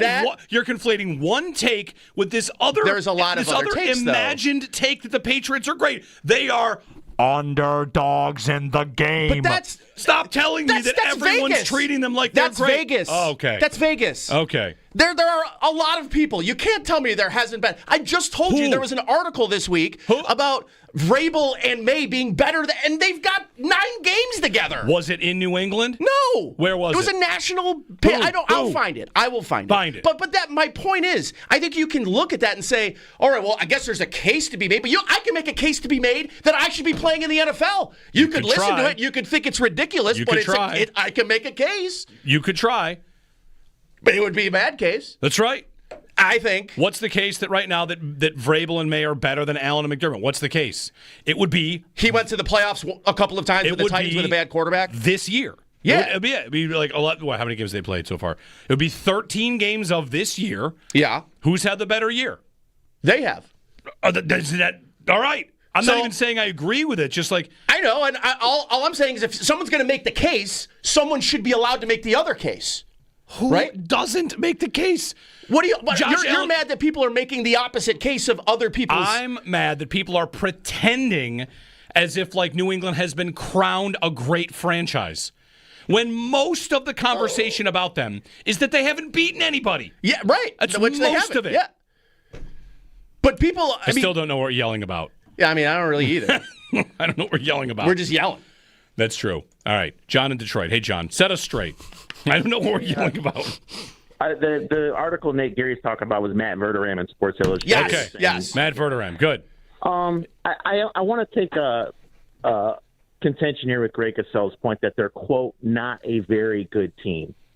And to me, this is really silly. You don't go on the road against Pittsburgh and run for 250 yards with your backup tackles and have injuries, and Josh Allen is just managing the game, and you completely destroy them. You don't have a top 5 offensive line, a top 5 tight end room, a top 3 running back, an organic pass rush when Bosa's fully healthy with Rousseau and Oliver, linebackers that have been voted All-Pro when they're fully healthy, and Christian Benford, who was second-team All-Pro according to Pro Football Focus last year. And Cole Bishop's pretty good, I think, too. Yeah, and I think Cole Bishop's ascending. I think, look, if you want to say, the Eagles roster? No, I don't think so. I don't think they're a top 3 roster. But to say, for Greg Cosell to be a formidable, sports guy on a legitimate network, to say they're, quote, not a very good – I'll ask this question, I'll hang up. If the Bills beat the Patriots today by a couple scores and Josh Allen just kind of manages the game and James Cook just runs all over them, can we please throw this opinion out the window? I'll hang up and listen. Thanks, John. The good news is you can throw the opinion out the window if you want. If someone writes an article and you think it's dumb, you don't have to give it any value. That's kind of if I say something that's dumb, you could just say well, that guy's an idiot, because I have been before plenty of times. Right. Are they a good team? Definitely. The case Cosell makes here is outside of Allen, they really don't have much to worry about. He's the thing that sets them on another, where they've been. Like, why do they have 5 straight division titles? It's because of the quarterback. You because of how can great right he's now been. say the exact same thing about the Kansas City Chiefs. Yes. You can say that the exact same thing about the Chiefs. Yes, you can. The difference with the Chiefs is, I think the difference in their dynasty is in the last 5 years, they've had 3 of the top 10 players in the league. Mahomes, Kelsey, and Chris Jones. Yeah. And the Bills have nice players. Like, I feel like there are an awful lot of Bills fans that would think it's nice to have a lot of good players. I'd like to have like 1 or 2 more great players. 1 more great player would be nice. So, Cosell's idea is that the Bills are lifted up by Josh Allen and that there's not much else to worry about. How right is that? How wrong is that? I guess I'm not surprised that he, again, like I told you, when I heard him say that, I was like, wow, that is pretty strong. I think they're a good team. I think there's no doubt about it. They're a good team. Allen, of course, lifts an awful lot of it. An awful lot of it. But I do agree. Like, you look at the roster, and what Greg Cosell is right, but I also think what the last caller said was right. I think both of them are right. I think you look around and you look defensively, they don't have a they don't have a prime Chris Jones. Oh, they don't have that. They don't really have their defensive line situation, in part because of injuries. Like, what they've got going on the defensive line, the Bills, is just it's a mess. Yes. And for them to be holding it together, here's a point about, you want to make this about, it's either injuries or it's roster or whatever. I saw last week, 2 weeks ago, whatever, the 2 teams that were tied in the NFL for the most practice squad elevations. Did we talk about this during the week? No. Yeah. Do you know who the 2 teams are? It's the Bills and the New York Giants. The Giants are the worst team in football. And the Bills are this team. Right, they have the number 1 pick currently. And the Bills have had to elevate and replace starters with practice squatters. Yeah. Can we at least agree, like, I think Greg Cosell might be making that point. How many other teams would have 3 veteran practice squatters replace guys on the roster, not really because of injury, but because of how good those players are? Yeah. Jordan Poyer went in for Taylor Rapp, not because of injury, because Taylor Rapp was not good. Yes. It was a problem. Gabe Davis went in for Keon Coleman effectively. Why? Because Coleman can't play out there. Yeah. And Jordan Phillips has gone into the starting rotation and elevated to the active roster. Why? Well, because Dwayne Carter and TJ Sanders are hurt, or because they can't play. Yeah. Right? Like the Zion Logue. Right. I mean, right. Yeah. They are consistently moving these guys off the They trade for Brandon Cooks. He's immediately not a trade. Sorry, they picked him off the street. He's immediately in there. Is it because Curtis Samuel's hurt? Sure. I don't know. They're a good team. I don't think there's any doubt. There's a good team. I think they've got good coaches. Like, as we talk about this team and their talent, like, yeah, the offensive line is great. The running back is great. The tight end room, the top 5 tight end room, sure. I feel like your tight end room, like how much value do I get out of that? I have got Kincaid, who can be very good, and the other 2 guys are part of. Let's just call part them, of the machine. Let's just kind of call them part of the offensive line. Like, the Bills are great at that, and they might see a heavy dose of that today in New England. Dalton Kincaid and run all over their faces with metrics right now. I mean, you just want more of it. But Dalton Kincaid is having a season. I mean, he's having a breakout season that has been sort of hampered with injuries, which it is routinely. Yes, unfortunately. Yes, because he is good. Pete in Pittsford. Hey, Pete. Good morning. Hey, good morning, guys. I don't have much to add. These last 2 conversations really hit it. I love our team. We're winning today. Greg Cosell's comments, I get it. Are we holding back Josh? Best player in the NFL. There are coaching questions, player talent questions you just addressed, but I think it's really about culture, and it goes back to when you mentioned Steph Diggs. He was phenomenal, and we need more of that competitive spirit. Some people were upset when James Cooks was continuing his contract negotiations, but he played it right for him. We need more grit out there and some more competitiveness. Just my thought. What do you think? Thanks, Pete. Yeah, there have been a couple times this year where we've thought, do they need some more fire? And then they get to December, and I feel like Josh Allen decides, like, now I'm going to light the fire, right? He is a winter soldier. He is. Yeah. He gets to December, it goes a different direction. And the Bills in December are great. By the way, congratulations to Josh and Haley announcing that they are expecting. Very exciting. Is he going to? It's referred to in sports. He's going to get the baby bump. You have a baby, you have a good day, whatever. The announcement.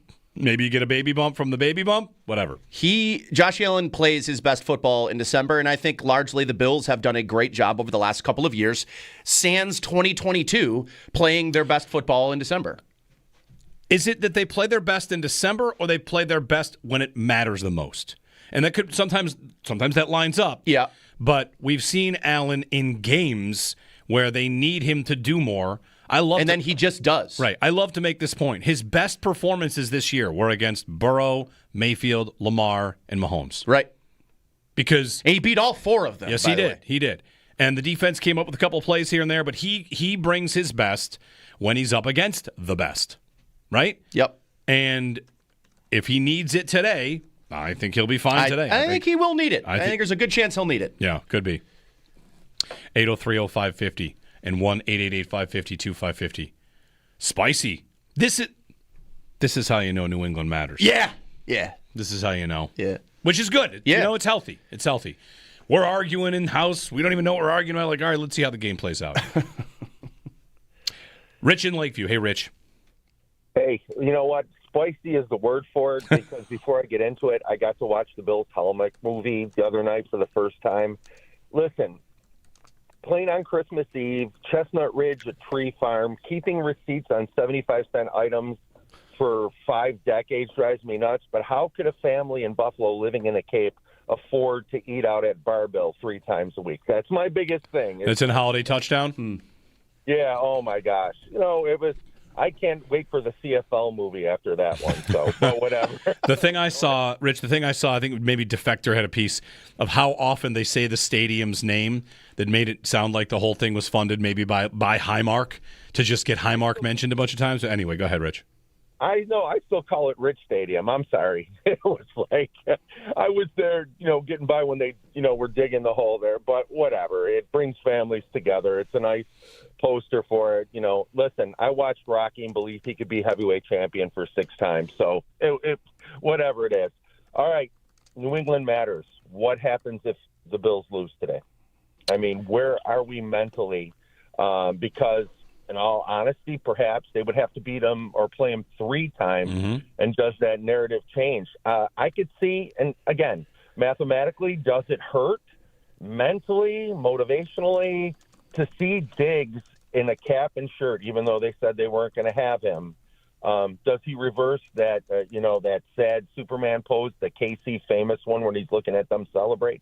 I just don't want that to happen. I really wonder mentally where the whole organization will be, if it's a 1-point loss or a 30-point loss. Well, the good news is if they lose, here, if I could silver line it immediately, if they lose, they will not be winning the division. We know that. They are still very likely to make the playoffs and likely to have a spot probably before the last game is played. And you could have your own little mini bye. So I would just immediately, instead of running to the very end to try and get there, like, all right, we found out early we're not going to win the division.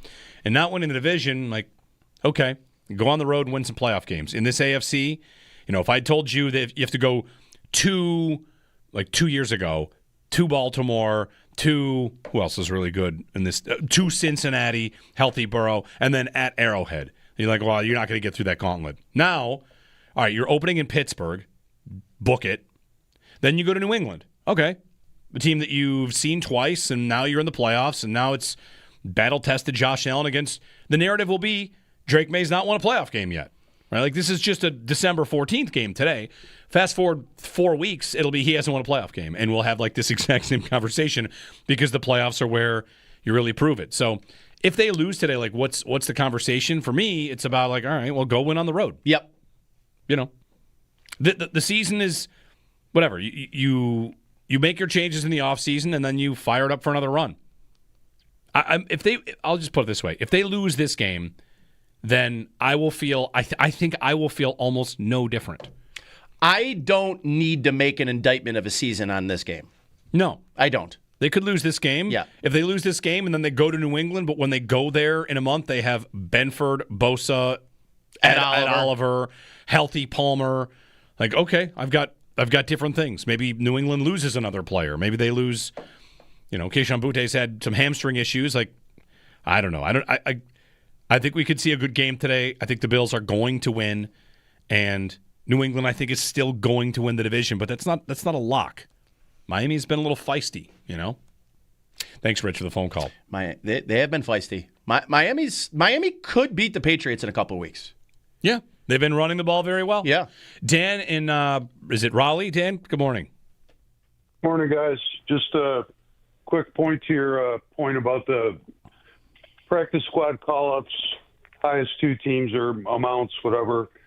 During the last break, the news guy, whatever, said we've elevated Anthony Jones Jr. I don't know who that is. I mean, I listen to you guys every day. I listen to the station. Never heard of the guy, right? Yep. So, I mean, if Cosell's talking about our roster or what have you, that, maybe it's not as good, I'm not offended by that. I mean, last week I heard one guy calling this week to you, Jeremy, in the morning about, saying that McDermott should be able to make pressure with four guys no matter who's out there. What are you talking about? I mean, it's like you and I are out there playing. I mean, it's just crazy. So, I mean, I think we can win today. I hope we win today. If we don't win today, like you said, we're going to see him again in the playoffs anyways. Yeah, thanks, Dan. Yeah, I mean, the practice squad elevation thing is in part injuries. Like, that's definitely a factor here. Yep. But it's also because, players that they thought were going to take jobs in some spots gave up those jobs. Like, who had at the start of the season the defense is going to be saved by Jordan Poyer and Shaq Thompson? Not me. But that's kind of what happened. Yep. 803-0550. Yeah, it's definitely what But again, happened. like, they lost Michael Hoyt for the year. Yep. If Hoyt's out there healthy and Oliver's healthy and you get your fully formed unit, maybe you're not having as many practice squad elevations. So, it's all in the mix. Thanks, everybody, for the phone calls. We'll get to Sal on the other side. I don't know what we all yelled about. I'm as guilty as anybody. We had fun. You know what? It was fun. I had fun. It was fun. I'd do it again. Win today. If they don't win today, there will be yelling after the game, I'm sure. Nate's going to be here. I will be here. There will be yelling. I guarantee it. All right, 803-0550. Sal's going to check in from Gillette when we return, get the weather report, get more of your phone calls. We'll be back in a snap. It's brought to you by Snapdragon Apples, the official apple of the Buffalo Bills.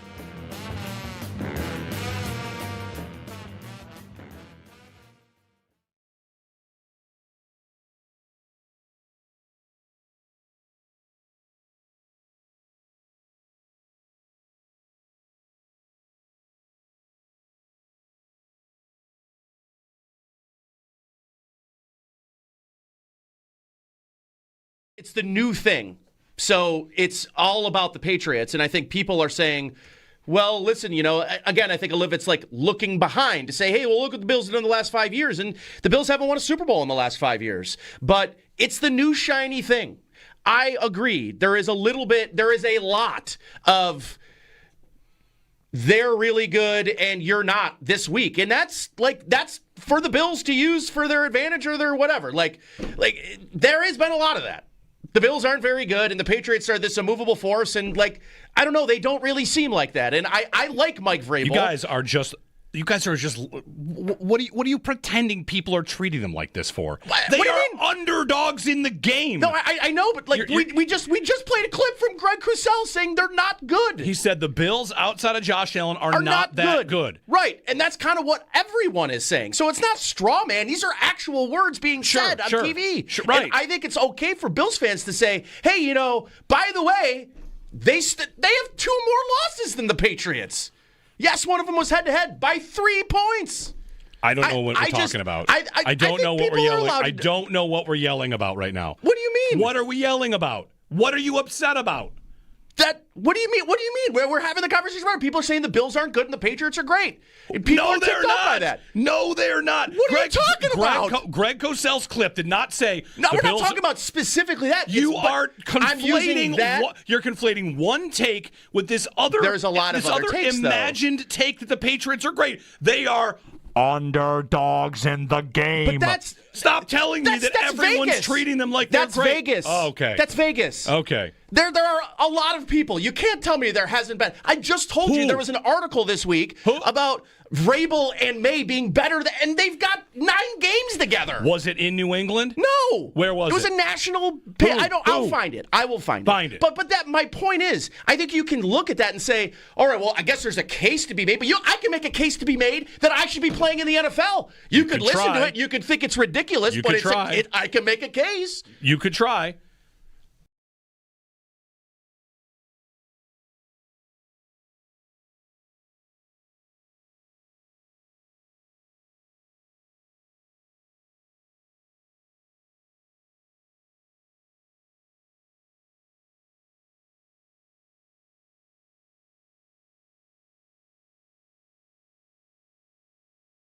But, man, if they don't have Benford, just riddle me this, Nate. Who covers who? Who covers who? No Benford. Benford probably would not cover Diggs anyway. Nope. Diggs is in the slot a lot. Benford almost never travels to the slot. He follows number one receivers. He does not go to the slot. I would have guessed that Benford was going to cover Keyshawn. Yeah. I would think he would cover Boutte. But, okay, so he can't do that. Now, is that Hairston on him? And am I right back to Tre'Davious White is on Diggs or Taron Johnson is on Diggs? Because I think it's going to be a lot of Taron Johnson. Okay, well, Taron Johnson's not exactly having the year he's had in years past. No, that's right. So now I'm at Dane Jackson is on Pop Douglas / Mac Hollins. Like, the matching up is tough. Like, I feel like without Benford, do you have to switch to more of a zone-heavy look? Because if you do, that's bad news. Yeah. Drake May can probably pick you apart the way that he wants. The Bills have played a lot of spot drop zone over the year, and when they do, they get eaten up. They do. They kind of might have to. Yep. You know, when it comes to any game, there's what you want to do, and there's what you can do. And without Christian Benford out there, what you can do might be significantly limited.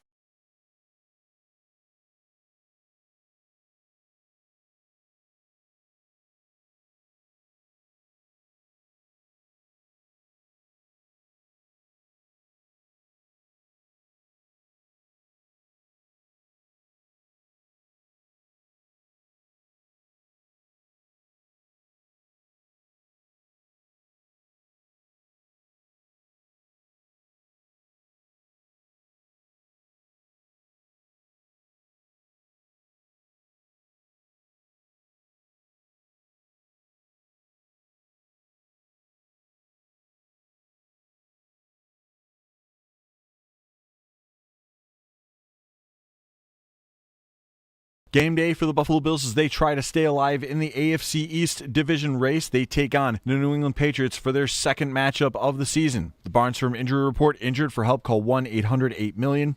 3 players questionable for Buffalo today: Christian Benford, Terrell Bernard, and Joshua Palmer. Good news for the Bills lineup that Joey Bosa and Spencer Brown are both good to go. The Bills called up cornerback Dane Jackson and defensive end Andre Jones Jr. from the practice squad for today's game.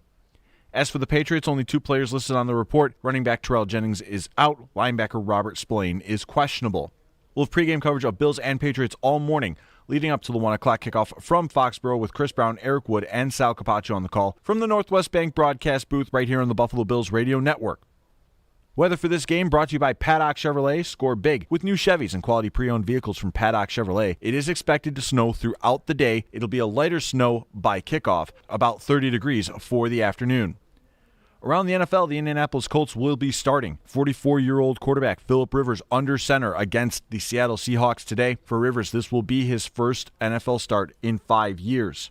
The San Francisco 49ers have placed receiver Brandon Ayuk on the reserve/left the team list. Ayuk has been recovering from a knee injury this season. However, he has been away from the facility, and the 49ers voided some future guarantees in Ayuk's contract. Pittsburgh Steelers pass rusher TJ Watt had surgery on a collapsed lung this weekend. Steelers head coach Mike Tomlin did not have a specific timeline for Watt other than that he is out on Monday night against the Miami Dolphins.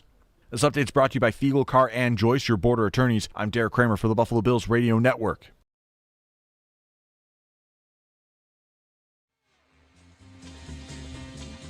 Coming from the NFC, I wasn't really paying attention to Drake, but the guy's a baller, man. He's all around special talent at quarterback. He can throw, he can run. He makes great decisions, and he definitely, for me, he definitely got a lot better since his rookie year, right? I mean, that's what you want to see in a franchise quarterback. That's what you want to see kind of in any player. He has my respect. Shaq Thompson, Bills linebacker Shaq Thompson. Locker Room Audio brought to you by Reimer Home Services. Homes rely on the Rhino. It is Bills Game Day, powered by Anderson Water Power and Air. Anderson, tap into better living. We'll get in Sal Capaccio here, who is live at Gillette Stadium, to give us a little bit on the field, the weather, all that, as we head into Bills Patriots. Sal, good morning. How are you today?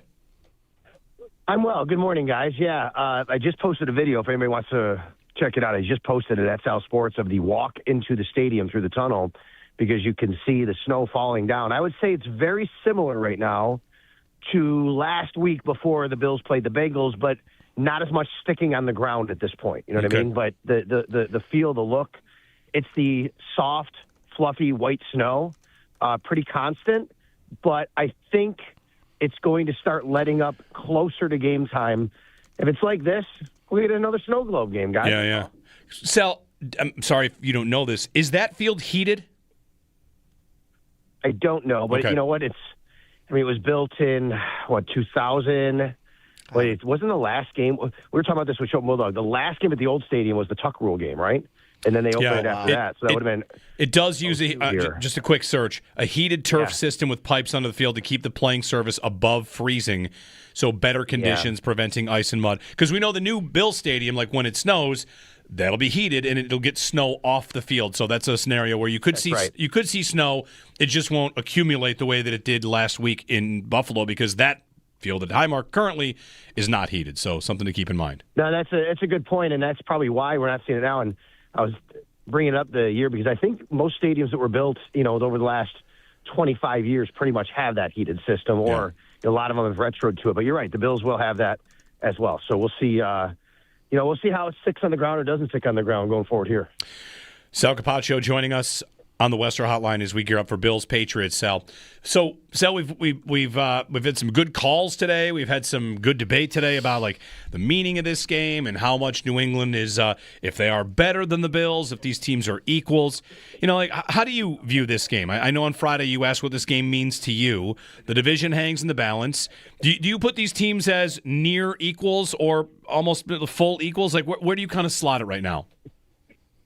Yeah, I think there's things to like about both teams as compared to the others. Like you go through position by position, offensive line or secondary, whatever. I think overall, though, these are pretty even teams, roster-wise. I think that you could probably, say that the Patriots are they're punching above their weight right now, which I think is true. Like, I don't think the Patriots are necessarily like a team that, you look at their record and go, oh my God, like you can't stop them. They're a juggernaut. But man, they've done everything right. And they win games and they play a certain brand of football they want to play. And there's something to be said for that. There's no doubt about it. So yeah, I think they're pretty even teams, but when it comes down at the end of the day, there's a lot of different kinds of things that matter, right? The quarterback who's been here before versus the one that's up and rising and he hasn't kind of been in this type of situation before. So I do think they're pretty even teams from that standpoint, but I do think there's a lot of kind of nuance of who they played, how do they want to play, and how the games have turned out for those teams and how they played. And I think the game in Buffalo is a perfect example, guys. Sean McDermott said after the game, we played the game they wanted us to play. The Patriots want to play a messy game with you. Now, they have Drake May who throws the ball deep and he's really good, but they want to play a messy game and they want to take advantage of your turnovers, and that's what happened when the Bills played them the last time. I think in an even game, if the game is played evenly with neither team turning the ball over, I think the Bills are the better team in that regard. But I think you have to give credit for the Patriots forcing teams to play the way they want to play. Could come down to red zone. I know in the first matchup they're about even in red zone. Just looking at some red zone stats for this year. Like the Bills are about 10th in the league in how well they are at getting touchdowns. It's only touchdowns inside the red zone. And this is where New England is kind of near the bottom. They're 25th in the league in red zone. 27th in red zone EPA. Yeah. And the last 3 games, you just want to do that, New England, their last 3 games is bottom 3 in touchdown percentage in the red zone. So sometimes, Sal, you get a game like this between 2 even teams. We focus so much on turnovers. The other side of it is, don't lose 4 points when you're in the red zone. Make sure you finish those drives. It's really interesting. Yeah, I did some media this week. We had Mego and Fitzy on. It's always game day in Buffalo, and they're really good at what they do. And they have the Six Rings podcast we talked about earlier this week, and they mentioned that the red zone. It's been tough for them. It's been tough for the Patriots in the red zone. They're not, for some reason, they can't really figure out how to score there the way they should, and that's a key today, of course, right? You get down there, you got to stop them, hold them to field goals, and the Bills need to, on their end, punch a couple of those in. Now, let's remember what happened in Buffalo in that Week 1 game. Week 5 game, the first time they played. The Bills turned the ball over inside their own red zone, all right, which gave the Patriots an opportunity. And the Bills turned it over inside the Patriots' red zone when they were going in to score. I mean, those are massive swings. And on top of that, you think about the end of the game, the Patriots still took them, until the final drive to kick a field goal to win the game. So I think from that standpoint, that's why I say, guys, I think when you ask me who's a better team, like I think the Bills are the better team. I think in an even game, that's why they're favored here when you play evenly. But I just want to give respect to how the Patriots are forcing teams to play. So from that respect, I think the Patriots have to have a lot of you have to give them a lot of respect for that. Sale, I think a fascinating storyline for this game is the potential return of Terrell Bernard off the injury list with his elbow injury. But Sale, he's been kind of fighting injuries all season to his lower body, his ankle, his knee. Like, what do you expect to see, if any, if he's elevated for this game and playing in this game? Obviously, the conversation's been around Shaq Thompson, how well he's been playing in place of Terrell Bernard. But I think the part of the conversation with Bernard, Sale, is, this is a player that has made huge plays for the Bills. And I know it's been a tough season and it's been hampered by injury. But maybe we have a little bit of the recency bias with how well Shaq Thompson is playing. But I don't want to just disregard the fact that Terrell Bernard has been a guy that has made huge plays for this team in big moments. And I think they're going to need Bernard down the stretch. Well, yeah, they do. And listen, I think what's happened here is because we all recognize, fans and us, we recognize that Shaq Thompson has been better for this defense than Terrell Bernard. They've been better defense with Shaq Thompson in the middle. Why is that? Because the way teams are running the ball against the Bills, the way they're getting heavier against the Bills. And Shaq Thompson's more of a downhill linebacker. That's not Terrell Bernard's game. But I think what's getting lost here, and I've seen this from a lot of fans over the last week, is when it looks like Terrell Bernard might be back and, he's coming back from the injury. And how many Bills fans have said, oh, my God, just keep him on the bench? Like, a healthy Terrell Bernard is a good thing for the Bills. You don't have to start him. We'll see. Maybe they start Shaq Thompson, but you don't know how a game flows. The more options you have, the better. He's a good football player. And you could, if maybe the Bills can start matching up a little differently personnel-wise and down and distance-wise by having both Shaq Thompson and Terrell Bernard. I am very interested too, Nate. I have no idea what the plan will be if Terrell Bernard is actually playing in this game. And we don't know if he's going to play in this game. An active list will come out at 11:30. So, we'll see if he's going to play in this game. But I don't think there's anything wrong with having a healthy Terrell Bernard. And by the way, they did not elevate Beal Inspector. So what does that tell you? It could tell you very well that Terrell Bernard's ready and active for this game. Then the question is who starts. And then the question is it a timeshare, 2 down, somebody else comes in? Bernard, to me, if it came down to it, who would you trust in coverage on a 2-minute situation, Terrell Bernard or Shaq Thompson? I think I'm putting Terrell Bernard on the field. And I think that's a good situation. It doesn't have to be, oh, boy, Shaq Thompson is playing really well, so keep Terrell Bernard on the injured list or on the bench. One thing Bernard gives you, Sal, like playmaking ability, he has a knack for big plays. Sure, he might be a bit of a liability in the run game, but what this defense needs is plays like the Benford play last week. I don't think they're just going to dominate start to finish. It needs to be about the splash plays, and that might be an idea for why you want to get Bernard on the field when you can, because he has, over the course of his Bills career, provided some of those. 100%. And, he steps up in the biggest of moments. He's always around the football. So we'll see how it goes and how it plays out. The Bills obviously dealing with the Christian Benford situation. We don't know about that. They did elevate Dane Jackson yesterday. So that's not great news and a great sign for Benford. I will caution people to say it doesn't mean Benford isn't playing for sure. Yeah, if they hadn't elevated Dane, I would say, well, that means Benford is playing. By elevating him, you could see him go through pregame warmups. I would say, though, guys, we saw a little bit of a limp, right, Sal? There's some video with a little bit of a limp. Like, that's going to be tough to square, I think. I agree with you. It is also 2 days before the game when we saw that, so we'll see. But, as of right now, knowing they elevated Dane Jackson, knowing it happened Thursday at practice, Sean McDermott said it happened at practice. It's tough for me to see that, but if he gets here and he's out here warming up, we'll let everybody know during the roundtable. On Joey Bosa, we are thinking he is trending towards playing, correct?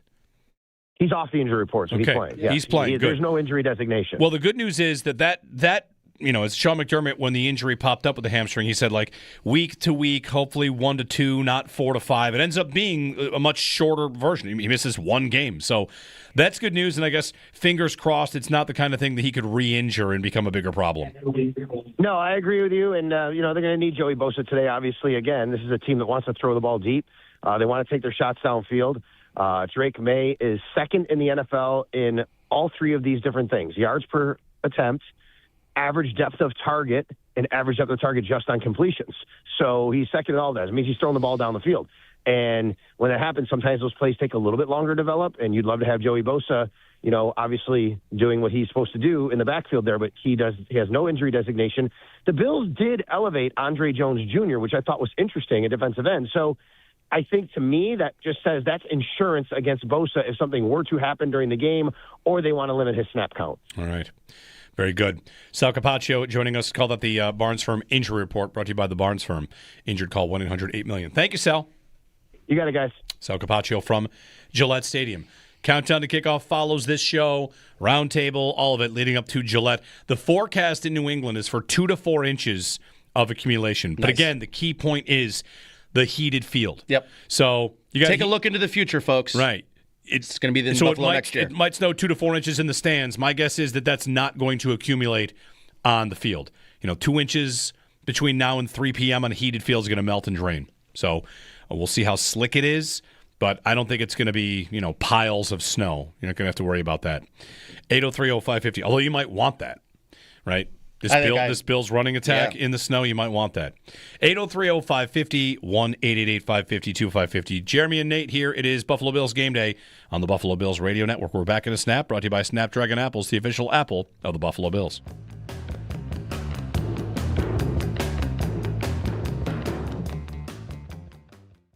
It's the new thing.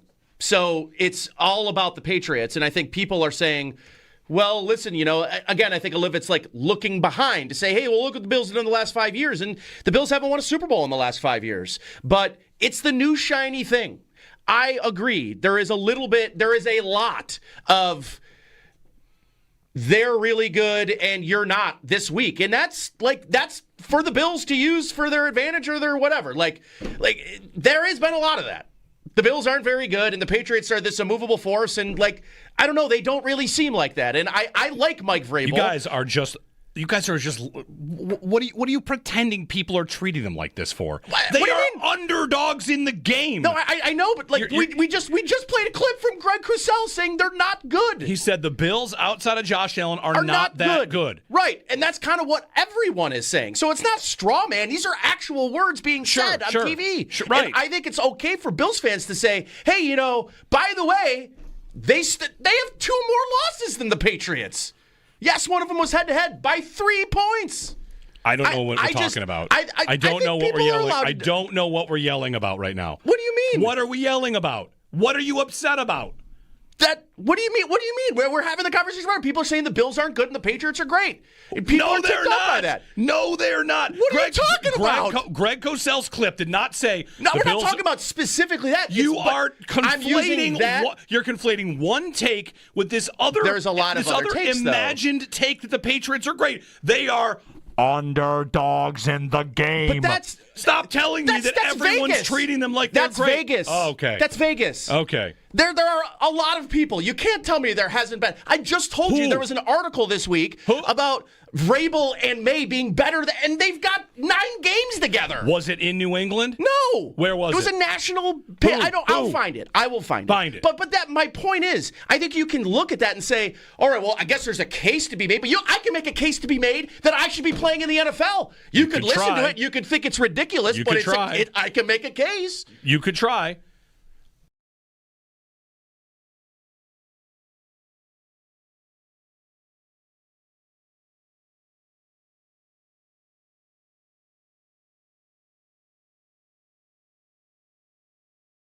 Are these teams not equals? Very close. Are they? I think they're. How close are they? How far apart, I should say, are they from being equals?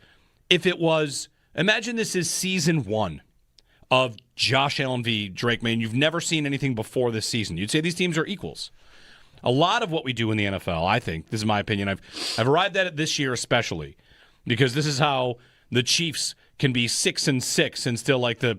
I think if they get in the playoffs, watch out. Everybody beats the Chiefs this year. But if they get in, what are they going to be? Favorite on the road in their first game. They will be scary. Right. I mean, they have the aura about them. The Colts can be 8-2, and it's like, I don't believe in it because Daniel Jones isn't real. Like, we base so much of what we think about these games on previous years. Yep.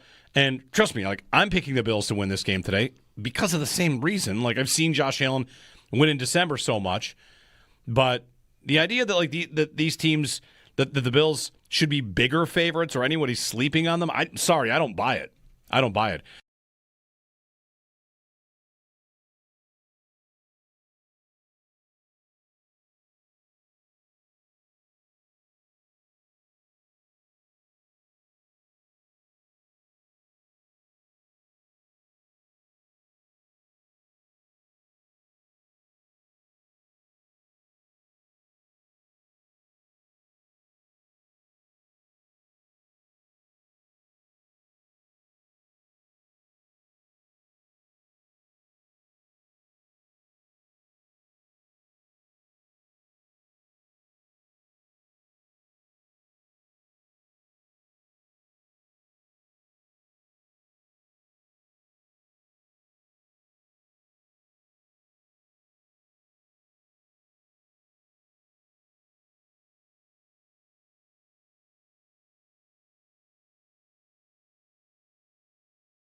Buffalo Bills game day. Good morning, Jeremy and Nate.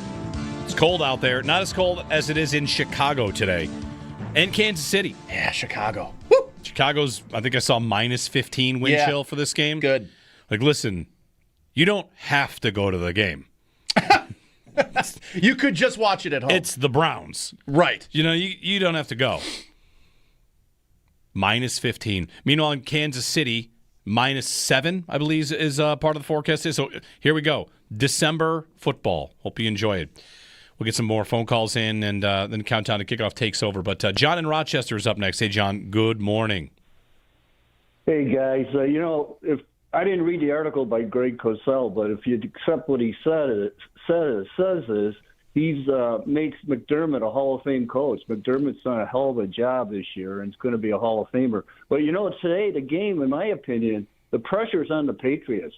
They probably have their AFC East hats and mugs all done, ready to go to beat the demon Buffalo Bills at their stadium. They're going to choke today, guys. What are your thoughts? I don't know. They might lose. I don't know if they'll choke. Who's got more pressure? Debatable. I mean, if the Bills lose, they lose the division. If the Patriots lose, they can win it in the next 3 weeks. I don't know. I think the difference between the Patriots as the division challenger and the Dolphins as the division challenger is that every time, it wasn't that many times, but when Miami challenged, or even when New England did with Mac Jones, you tell me if this tracks for you, Nate. You'd always be able to say, sure, whatever, blah, blah, blah, blah, blah. I got Josh Allen and you don't. And this challenger, definitely what you would say. One of the potential futures is you don't really get to say that. It'd be, I've got Josh Allen and your guy's really good too. Like, that's different. May is better than Tua ever was already.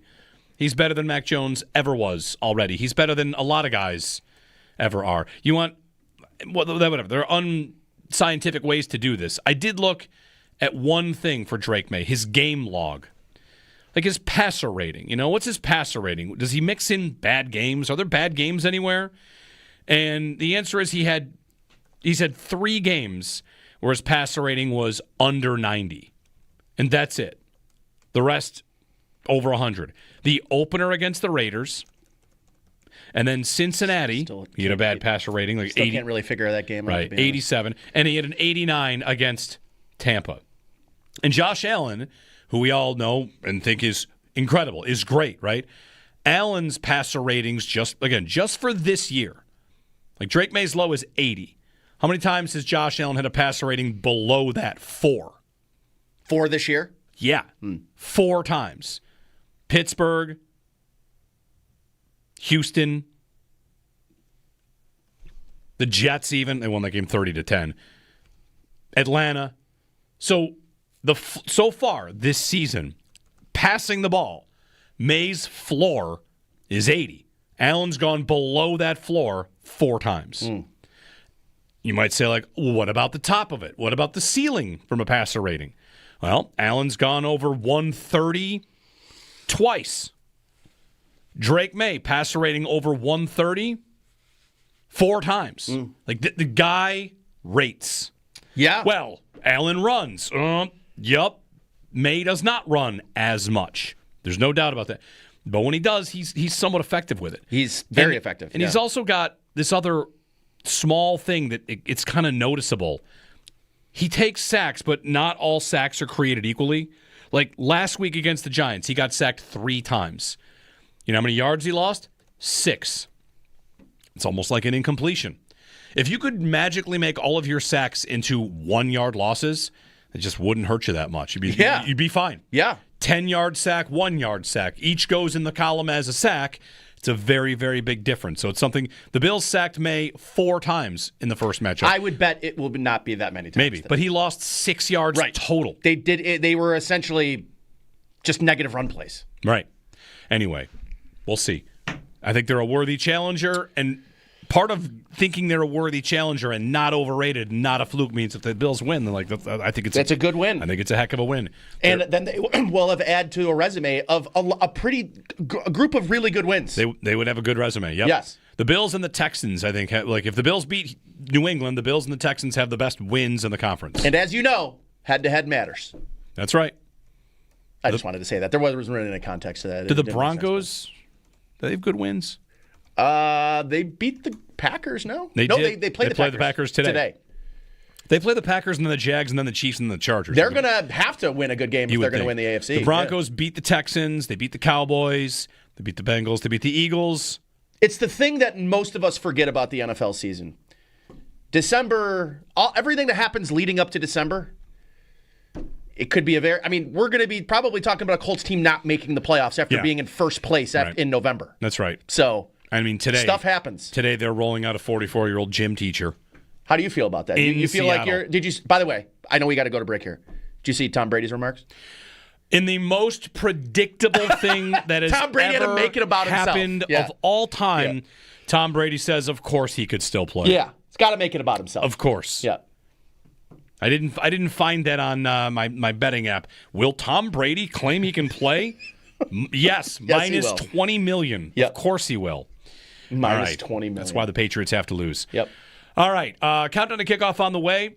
Bills and Patriots, 1 o'clock. And we're back with the Buffalo Bills football Monday, 6 a.m. Be sitting here in this chair to break it all down. Hopefully a Bills win and an open divisional race. Still open at that point. Open phone lines for you if you want to jump in. It is Buffalo Bills Game Day here on the Buffalo Bills Radio Network.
But, man, if they don't have Benford, just riddle me this, Nate. Who covers who? Who covers who? No Benford. Benford probably would not cover Diggs anyway. Nope. Diggs is in the slot a lot. Benford almost never travels to the slot. He follows number one receivers. He does not go to the slot. I would have guessed that Benford was going to cover Keyshawn. Yeah. I would think he would cover Boutte. But, okay, so he can't do that. Now, is that Hairston on him? And am I right back to Tre'Davious White is on Diggs or Taron Johnson is on Diggs? Because I think it's going to be a lot of Taron Johnson. Okay, well, Taron Johnson's not exactly having the year he's had in years past either. No, that's right. So now I'm at Dane Jackson is on Pop Douglas / Mac Hollins. Like, the matching up is tough. Like, I feel like without Benford, do you have to switch to more of a zone-heavy look? Because if you do, that's bad news. Yeah. Drake May can probably pick you apart the way that he wants. The Bills have played a lot of spot drop zone over the year, and when they do, they get eaten up. They do. They kind of might have to. Yep. You know, when it comes to any game, there's what you want to do, and there's what you can do. And without Christian Benford out there, what you can do might be significantly limited.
Game day for the Buffalo Bills as they try to stay alive in the AFC East division race. They take on the New England Patriots for their second matchup of the season. The Barnes Firm Injury Report: injured for help, call 1-800-8-million.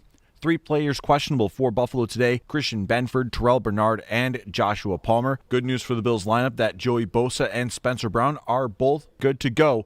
The Bills called up cornerback Dane Jackson and defensive end Andre Jones Jr. from the practice squad for today's game. As for the Patriots, only 2 players listed on the report. Running back Terrell Jennings is out. Linebacker Robert Spillane is questionable. We'll have pregame coverage of Bills and Patriots all morning, leading up to the 1 o'clock kickoff from Foxborough with Chris Brown, Eric Wood, and Sal Capaccio on the call from the Northwest Bank broadcast booth right here on the Buffalo Bills Radio Network. Weather for this game brought to you by Paddock Chevrolet. Score big with new Chevys and quality pre-owned vehicles from Paddock Chevrolet. It is expected to snow throughout the day. It'll be a lighter snow by kickoff, about 30 degrees for the afternoon. Around the NFL, the Indianapolis Colts will be starting 44-year-old quarterback Phillip Rivers under center against the Seattle Seahawks today. For Rivers, this will be his first NFL start in 5 years. The San Francisco 49ers have placed receiver Brandon Ayuk on the reserve/left the team list. Ayuk has been recovering from a knee injury this season. However, he has been away from the facility, and the 49ers voided some future guarantees in Ayuk's contract. Pittsburgh Steelers pass rusher T.J. Watt had surgery on a collapsed lung this weekend. Steelers head coach Mike Tomlin did not have a specific timeline for Watt other than that he is out on Monday night against the Miami Dolphins. This update is brought to you by Fiegel, Carr, and Joyce, your border attorneys. I'm Derek Kramer for the Buffalo Bills Radio Network.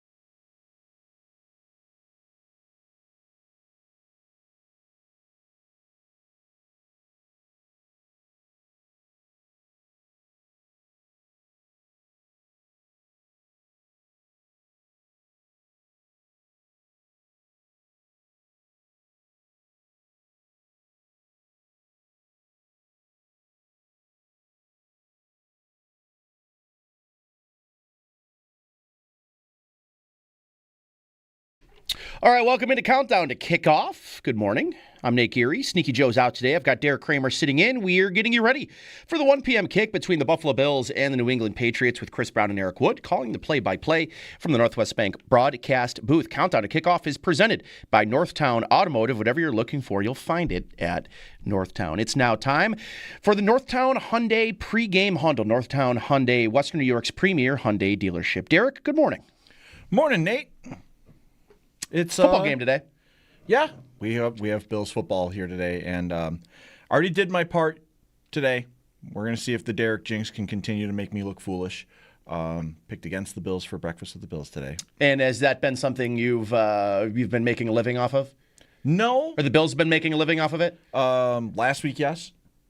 I also have been refusing to do predictions because of I know that I have a tendency to not pick the right things. But now I'm going to try to use these powers for good. Okay, well, let's hope you do. Let's get connected with our fans. It's powered by Verizon. Get to your local Verizon store to check out the latest deals. Let's go to Corey in Rochester, who's been waiting patiently. Corey, good morning. You're on Countdown to Kickoff. All right, guys. Good morning. I'd like to talk about today's game a little bit in the division in the next 4 weeks for both these teams. And here's my predictions. I know New England's coming off of a bye. And I've been saying this since their bye. I do think they're going to slip a little bit. I do think what's going to happen is I think they're going to drop today to Buffalo, get blown out at Baltimore next week, beat the Jets, and then lose to Miami. Buffalo on the other side. I'm thinking this. They're going to win out. They're going to beat New England today in a tight battle, beat Cleveland next week, beat Philadelphia, who's been struggling a lot, and then beat the Jets at the end. We obviously know the Jets and the Dolphins, I don't think, are going to make the postseason this year. And we know the Jets' playoff drought reached 15 years last week when they were officially eliminated after that loss to the Dolphins. And we don't really know what the quarterback situation with the Jets is going in the next year.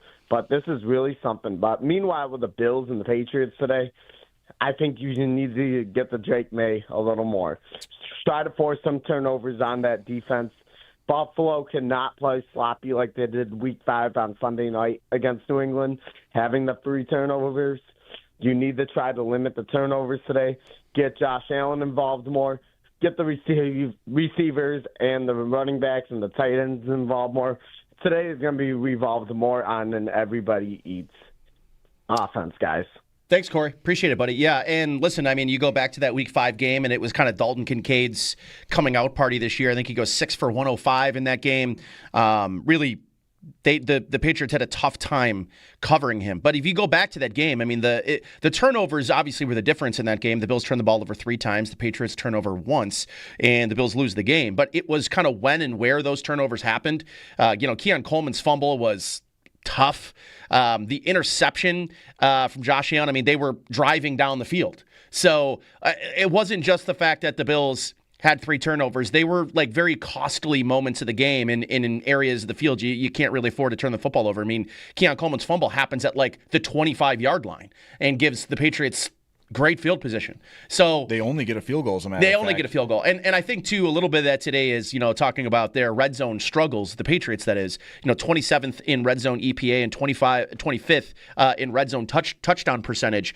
That's an area of the field that I think the Bills are going to have to hammer down and force field goals in this game like they did in their Week 5 matchup. But, yeah, you mentioned something, too, there on the last call there, and I do agree, though, that they need a boundary receiver to step up. And, Josh Palmer is looking like he'll be back in the lineup today. He's listed as questionable with an ankle injury, so we'll see if he ends up suiting up. But he's the guy I'm kind of looking at for this stretch run. We'll see. I don't know really what they have in Brandon Cooks, Derek. I'm not sure if there's still a number 2 receiver in there. But, so far, I mean, he's got like 3 targets in his first 2 games, 1 catch, and a pass interference, drawn against. I guess we'll give that to him and put that in his stat sheet. But they need a boundary receiver very badly here to step up over here over the stretch of these next couple of regular season games and into the playoffs.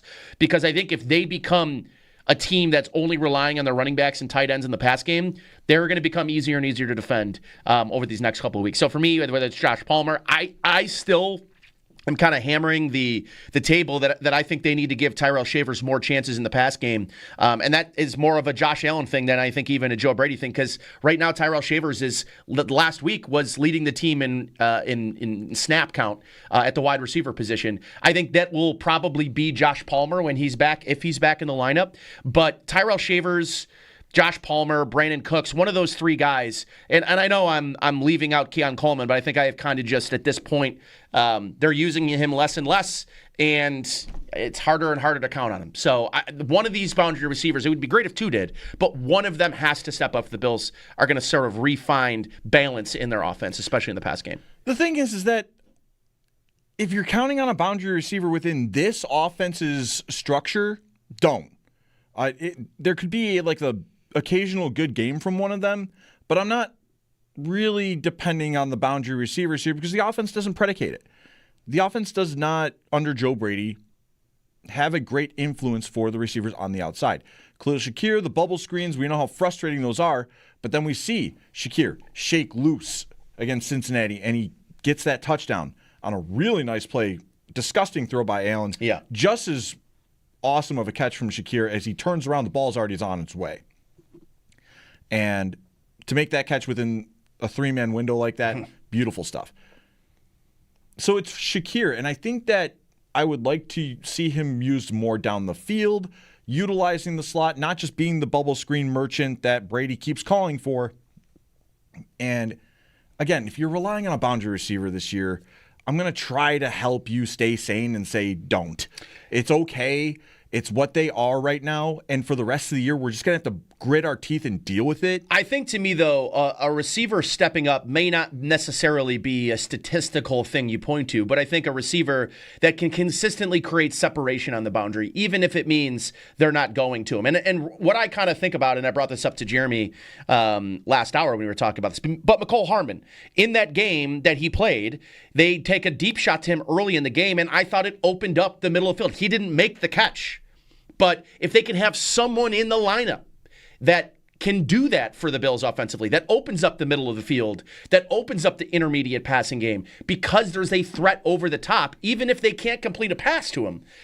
just having someone out there that can stretch a defense and create separation. I don't think I need to see Josh Palmer go 8 for 98 today. But if they can find someone that can more consistently separate and give Josh Allen another answer in this passing game, I think that's really what I'm looking for. I don't think that the wide receiver exists on this roster that's capable of each week doing what Tyrell Shavers did against Tampa. But I'd like to see if Tyrell Shavers can do more of that. And I've been disappointed that since then, he's had one target since the Bucs game, but playing a lot of snaps, doing the dirty work. So, if there's a guy that's earned it on this roster, I feel like it's him. I think so, but also it has to come with the opportunity. If New England is susceptible to giving up the deep pass, they're not. They've got some really good corners out there. That's why Kincaid went off in the first game. I kind of think this is a good matchup, the Bills' offense versus their defense, because the Bills don't care if you shut down their boundary guys.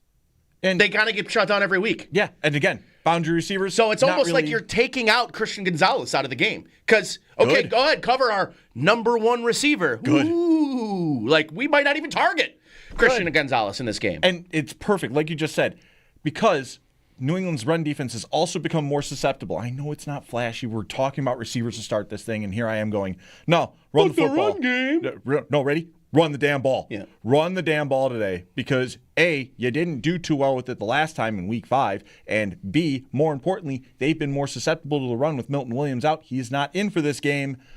Big deal. And that comes right in time for the Bills' buzzsaw of a run offense. I am at the point of the season. I do not care how it happens. Go win the games. Look cool doing it. I don't care how you look cool doing it. Let's get back to the phone. Let's go to Sean in Long Island. Sean, you're on Countdown to Kickoff. Good morning. Hey, guys. Good morning. I'm going to glaze McDaniel and Vrabel pretty hard here. I just think that they are an X factor that, I think they clear both of our coordinators, if you will. McDermott, I think they clear him. I think they clear Brady. And I think that's the X factor today when you take a look at the roster that we want to say is, if we want to be generous and say it's equal, I don't think it's equal. I think 1 through 53, they're just a more sound, balanced team, and these coaches are getting more out of them, and they're better on game day planning and scheming and execution. So I'm not really optimistic about today, and I'm not really down about it either if they do lose, because I do think if we're to sell out and try to, even if they win today and then have to sell out to try to grab the division, I don't know how likely that really is. And I almost would rather kind of, in a weird way, come in the back door here as a 6 seed, or I really don't want the 7, but ideally maybe a 6 seed. Does 10 wins get you that? Because if they do lose today, next week now definitely becomes obviously a must win. And that could be a little hairy, even if it's against Cleveland, who's not that great. They do pose a strong defense, and that could be a little scary in a must-win situation. So my question is, do you think 10 wins does get you in? And do you think it is kind of smart to long play it here a little bit in a way and go the backdoor route via the wild card as opposed to selling out? I just can't see us getting this done without Benford, essentially, today, is what I'm trying to get at. Thanks for the call, Sean. There's a couple of things I want to hit on. So, I do agree with you on the McDaniels point. I mean, McDaniels, to me, when he's in New England, is one of the best. He's not McVay, but who is? But I think he's a top 3 or 4 play caller in football. But I think if you look at, I don't know if it was PFF, someone did a rankings of offensive play callers this year, and Brady's 3rd. I think that Joe Brady has, and listen, I'll be the guy that tells you I've done a lot of it too in criticizing Joe Brady. And there's a couple of things that Cosell said the other day on Colin Cowherd about this Bills team not being particularly good, but he mentioned something about Joe Brady that I thought was very, very true, which is the stuff doesn't really happen for this offense unless it's schemed up magic. You've got to really do a job scheming up this offense to get the most out of its players, especially at the wide receiver position. And I do think that it creates a smaller margin for error for him, because if he has an off day, there's a good chance the Bills are not going to be able to win enough on offense to score enough points to win, especially with their defense playing the way that they are. So there is a lot of pressure on Joe Brady to bring his A game each and every week, probably more than other offensive coordinators. There's not, the Bills don't have an A.J. Brown. The Bills don't have a Puka Nacua. They don't have a player that, okay, well, scheme breaks down. Hey, my play caller didn't call a great play, but someone can just go up, get open, and make a play. The Bills right now don't have that offensively. So I think Joe Brady is largely a very good play caller. To your point, Derek, he has not shown yet in the NFL that he can scheme an offense that really highlights the skill set of a boundary receiver. Having said that, what he's been able to do with everything else, I think is pretty darn good. And right now, they're the, I think, third highest scoring offense in the league this year. They're probably, when it's all said and done, going to average around 30 points a game like they did last year. Joe Brady's probably going to get a head coaching job, whether in the NFL or the college level. And whatever. I just think McDaniels and Brady are probably closer than we all probably think in terms of play calling. And I want to go out on a limb and say that I do really like Vrabel. I have a tough time. Again, I think it goes to people's McDermott derangement syndrome. Is Sean McDermott has almost gotten to a point for me where he's underrated because of how people view him. And in the moments that, sure, like I go back to that 2022 Cincinnati Bengals game. But how about the Bengals game last week? Right? They come out and again, this every team is going to try to start a game running soft zone and rushing 4. Because if you can get away with it, that's your best option. But the Bills couldn't, and instead of doing what they did 3 years ago, which is continue bashing their head against the door and the wall and just keep running, rush 4, drop 7, the Bills started blitzing Joe Burrow, and it was the difference in that game. Their defense made 2 huge plays that turned the tide in that game. So do I think the Bills, and do I think Sean McDermott is the best coach in the league? No, I don't. But I think that he's almost become underrated the way that people view him. And last week, Sean McDermott, going for it on 4th down, won them the game. Now, it could have lost them the game. But to me, you could do much worse than Sean McDermott. I like Mike Vrabel. I think Mike Vrabel is being overrated a little bit. I think that, so I don't want to say underrated for McDermott. Possibly overhated is the word I would go with here. Because for some, 13 seconds is a foul that people will never forgive. And I understand that for them. What I do acknowledge, though, with McDermott is he has gotten a lot better at the adjustment phase of the game. He has gotten a lot better at being the CEO of a team, which is what a good coach should be able to be at the end of the day. Has he had to dip his toe back in with defense? Yes. He is a defensive savant. He's able to get these things done. Do I think that Vrabel is on a similar ground than him? Maybe. He did take bad Titans teams to playoff appearances, and including a 1 seed that they were ultimately not ready for. As for Josh McDaniels, Joe Brady, I am going to take a major disagreement into that one, Nate. McDaniels has been for years, he's made an entire career out of this, decades now at this point, of being a top-tier play caller. Got to be hard when you got Tom Brady. Got to be really hard to do. But he's gone ahead and he's made the proper adjustments here with Drake May. He's also been a miserable play caller when he has medium kind of quarterbacks. When Derek Carr compared to Tom Brady, a little bit different. So I'm just saying, he dragged Tim Tebow to a playoff spot. That's not bad play calling at that point. You managed to take a guy who can't throw a football. Right. Maybe he was actually right-handed and he's just doing it wrong the whole time. and he took him in one play. He won a playoff game with Tim Tebow as his quarterback. He was wrong for recognizing Tebow as said quarterback, but he did take that man there with his play calling. I'm not going to go ahead and say Tom Brady didn't help elevate him, but let's not pretend that he didn't do nothing. I'm not saying he didn't do nothing. I'm just saying it's awfully easy to be the best play caller in football when Tom Brady, the greatest quarterback of all time, is playing quarterback. I'm not going to disagree with you, but Tom I'm not Brady going to say basically calling the game at the line of scrimmage as well. But I'm going to just say, let's not pretend he's done nothing. I know, offensively. but I also want to just say that and also that's the part of the biggest problems when McDaniels was there, and it still is their defense. Their defense. They cannot build a defense in Vegas. They can't. Either they can't or they just don't. And he's a miserable head coach. He'll never have another opportunity to head coach ever. You're never gonna hear that pushback from me. But as a play caller, he still has established himself, even outside of Tom Brady, at this point that it's enough to respect him.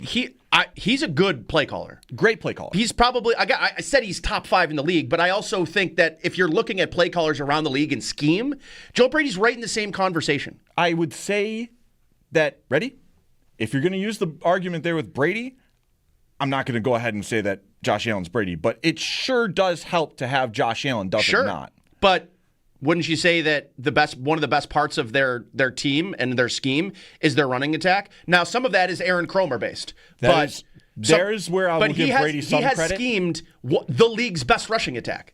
I wouldn't even necessarily call it scheme. It's trend.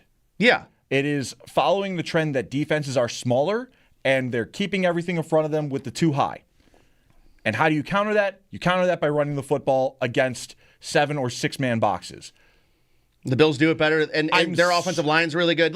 I'm sorry to say this, but if I see a 6-man box, I don't care if I have Josh Allen. I'm running the football against you because our players are bigger than you. Yeah.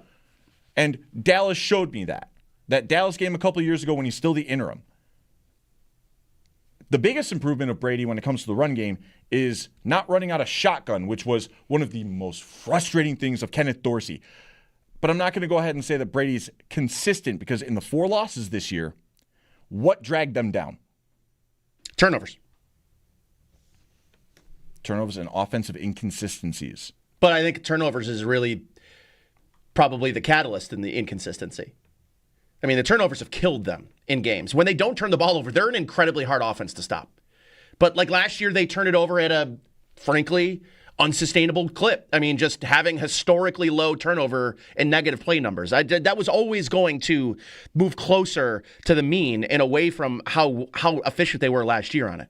All right, 803-0550 is the number to call if you want to get your thoughts in. We'll get you some on the other side. But time now for the Barnes Firm injury update. Injured for help, call 1-800-8-million. And for the Bills, a shrinking injury report. Luckily for the Bills, 3 players questionable for this game. Terrell Bernard with an elbow, wide receiver Josh Palmer with his ankle, and Christian Benford with his toe injury. And then the Patriots running back Terrell Jennings is out of this game with a concussion, and their starting linebacker Robert Spillane is listed as questionable on their injury report with a foot injury he sustained in practice this week. All right, time now for Tailgate Trivia presented by TSE Buffalo. Be the first caller to correctly answer our Tailgate Trivia question, and you'll win a Buffalo Bills autographed merchandise item courtesy of Total Sports Enterprises Buffalo. All right, Derek, you weren't in here when I created this question, so you might not know.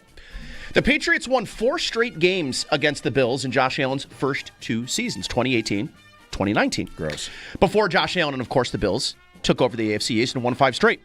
Josh Allen started 3 of those 4 losses to the Patriots in 2018 and 2019. I want to know who started in place of Josh Allen in their 25-6 loss to the Patriots back in 2018. First correct caller wins. Call now at 716-2214-WGR. Again, it's 716-221-4947. On tap next on Countdown to Kickoff. Derek and I will take a deeper look at this week's opponent, the New England Patriots. Next on tap is brought to you by Miller Lite, proud partner of the Buffalo Bills. It's Miller time.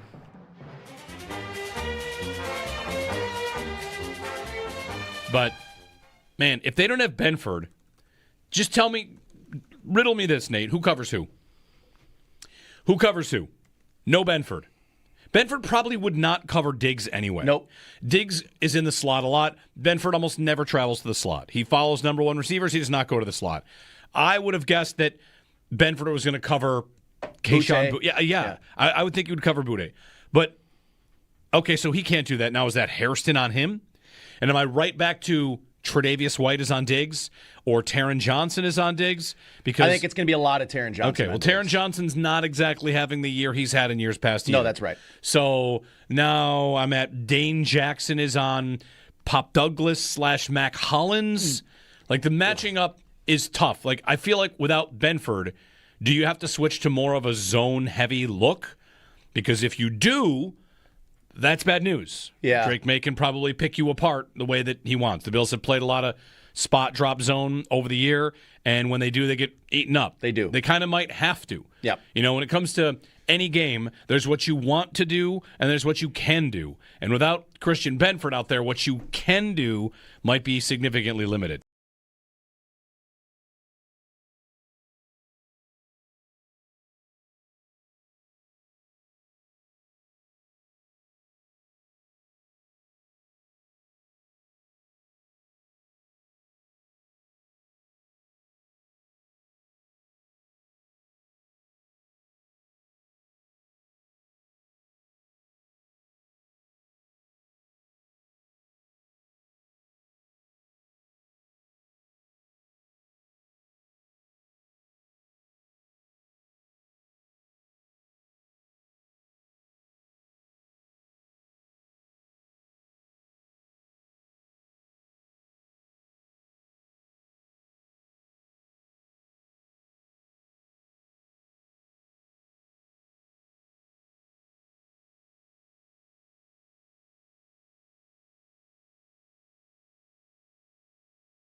Game day for the Buffalo Bills as they take on the New England Patriots this afternoon, trying to stay alive in the AFC East division race. A loss to the Patriots today would hand New England their first division title after Buffalo's 5-year run.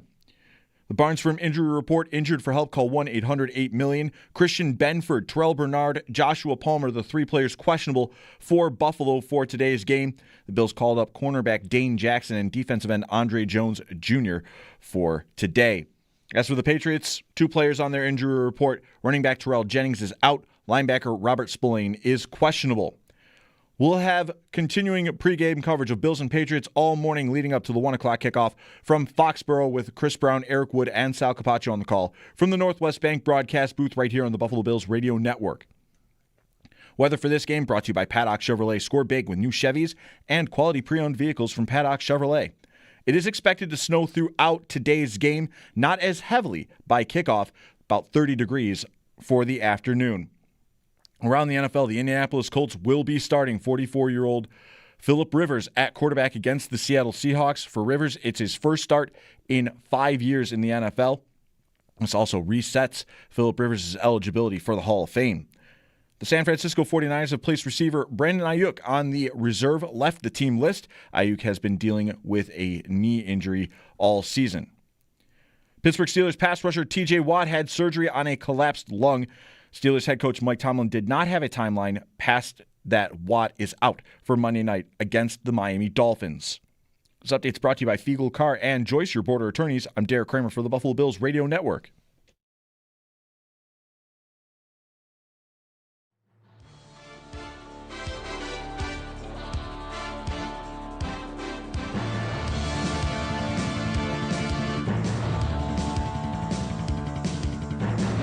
All right, welcome back to Countdown to Kickoff. Countdown to Kickoff is presented by Northtown Automotive. Whatever you're looking for, you'll find it at Northtown. Big congratulations to our Buffalo Red Zone Tailgate Trivia winner, Leanne from Lancaster, properly answering Derek Anderson. A fellow Derek that did not make my namesake look good that day. No, he did not. I also don't make him look good, so I guess it's no, a wash. You do not. It's time now to take a look at this week's opponent, the New England Patriots. And on offense, 8th in total offense for the Patriots, 2nd in passing, 21st in rushing. So that last week, even though the Bengals were not technically the number 1 pass offense in football because Joe Burrow hadn't played basically all season, we can go ahead and say that that's probably the best passing attack in the league last week. Well, the Bills are now going to be facing the 2nd best passing attack in 2 weeks. They are now 2nd defensively after their performance last week. They were starting at 1. They got bumped down a little bit after last week's performance. And then in the run game, Patriots 21st in rushing. On the other side, 7th in total defense, 14th against the pass, and 3rd against the run. And some notes from this offense as well.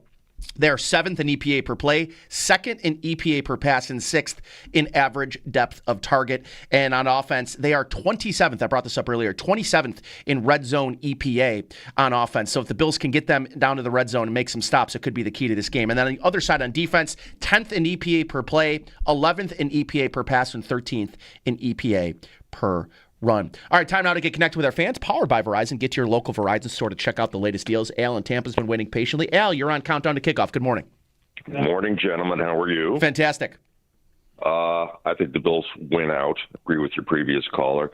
Just explain to me the logic of the bubble screen. We all yell our heads off on that. It's a pick 6 waiting to happen. He never weaves through traffic. What's the point of it? The Shakir bubble screen. You know what I'm talking about. You guys all yell like we all do in Bills Nation. What are you doing? It never works. It's a pick 6 waiting to happen. So I'll tell you, Al, thanks for the call. I'll tell you, when they first started running it, it was a very effective play. Yes. I think they've built in their play off of that, where it's a quick pump fake, and now they're leaking the running back up, and it's worked a couple of times for touchdowns to James Cook. I said this yesterday on the Cover One podcast that we did yesterday at Southern Tier Brewing. And what I said is, I think they've been waiting to unleash. I think they have at least 2 more plays built off of that screenplay that they're going to be able to hit that I don't think they're pulling out until the playoffs. Or maybe in a game like today where it's a must-win, maybe that's a play you pull out. There is, I think, a method to the madness of continuing to spam it and run it. It is still a semi-effective play. It does not have the same effect, though, positive effect that it's had like last year and the year when they unveiled plays. it. Yes. There have been more negative plays as of late. I think it's they also need to disguise it a little bit better. You're talking about they need to disguise it a little bit better. And that's where I took my issue with you about Joe Brady as a play caller. He does have a little bit of predictability to him, whether it is, no, we are going to trot out these 3 tight ends. Guess what we're doing? Typically running the football. I want them to run more play action. We need it, Nate. I want to eat good like it's Thanksgiving with my play action. And first play of the Bengals game, what do? Play action, Dawson Knox, 20-plus yarder, flips the field. Awesome. But they don't do it nearly enough. For as effective of a run game that they have, they don't do it nearly enough. And the predictability there with the bubble screen in particular. At the start of the season, it was doing well. It's also because Khalil Shakir is a human pinball that refuses to go down. I think they need to find more ways to use him in like that orbit motion and obviously I think downfield as well. But like he's a weapon with the ball in his hands around the line of scrimmage. I just think that the slip screen and the bubble screen, teams have picked up on it. They scheme for it because it's a foundational piece to this offense. They just need to find new, I think, ways to disguise it pre-snap. And then I think also they need to do a better job, I think, of executing it. They've been a little sloppy on the play, both from Josh Allen and from like just an offensive line blocking it.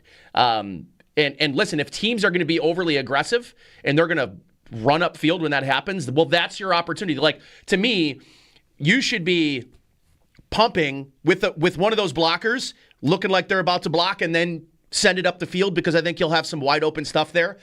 So like there is some stuff I think Joe Brady's waiting to unveil as like counters to defenses knowing that play is coming. Thanks for the call. Let's go to Marvin. Marvin, you're on Countdown to Kickoff. Good morning.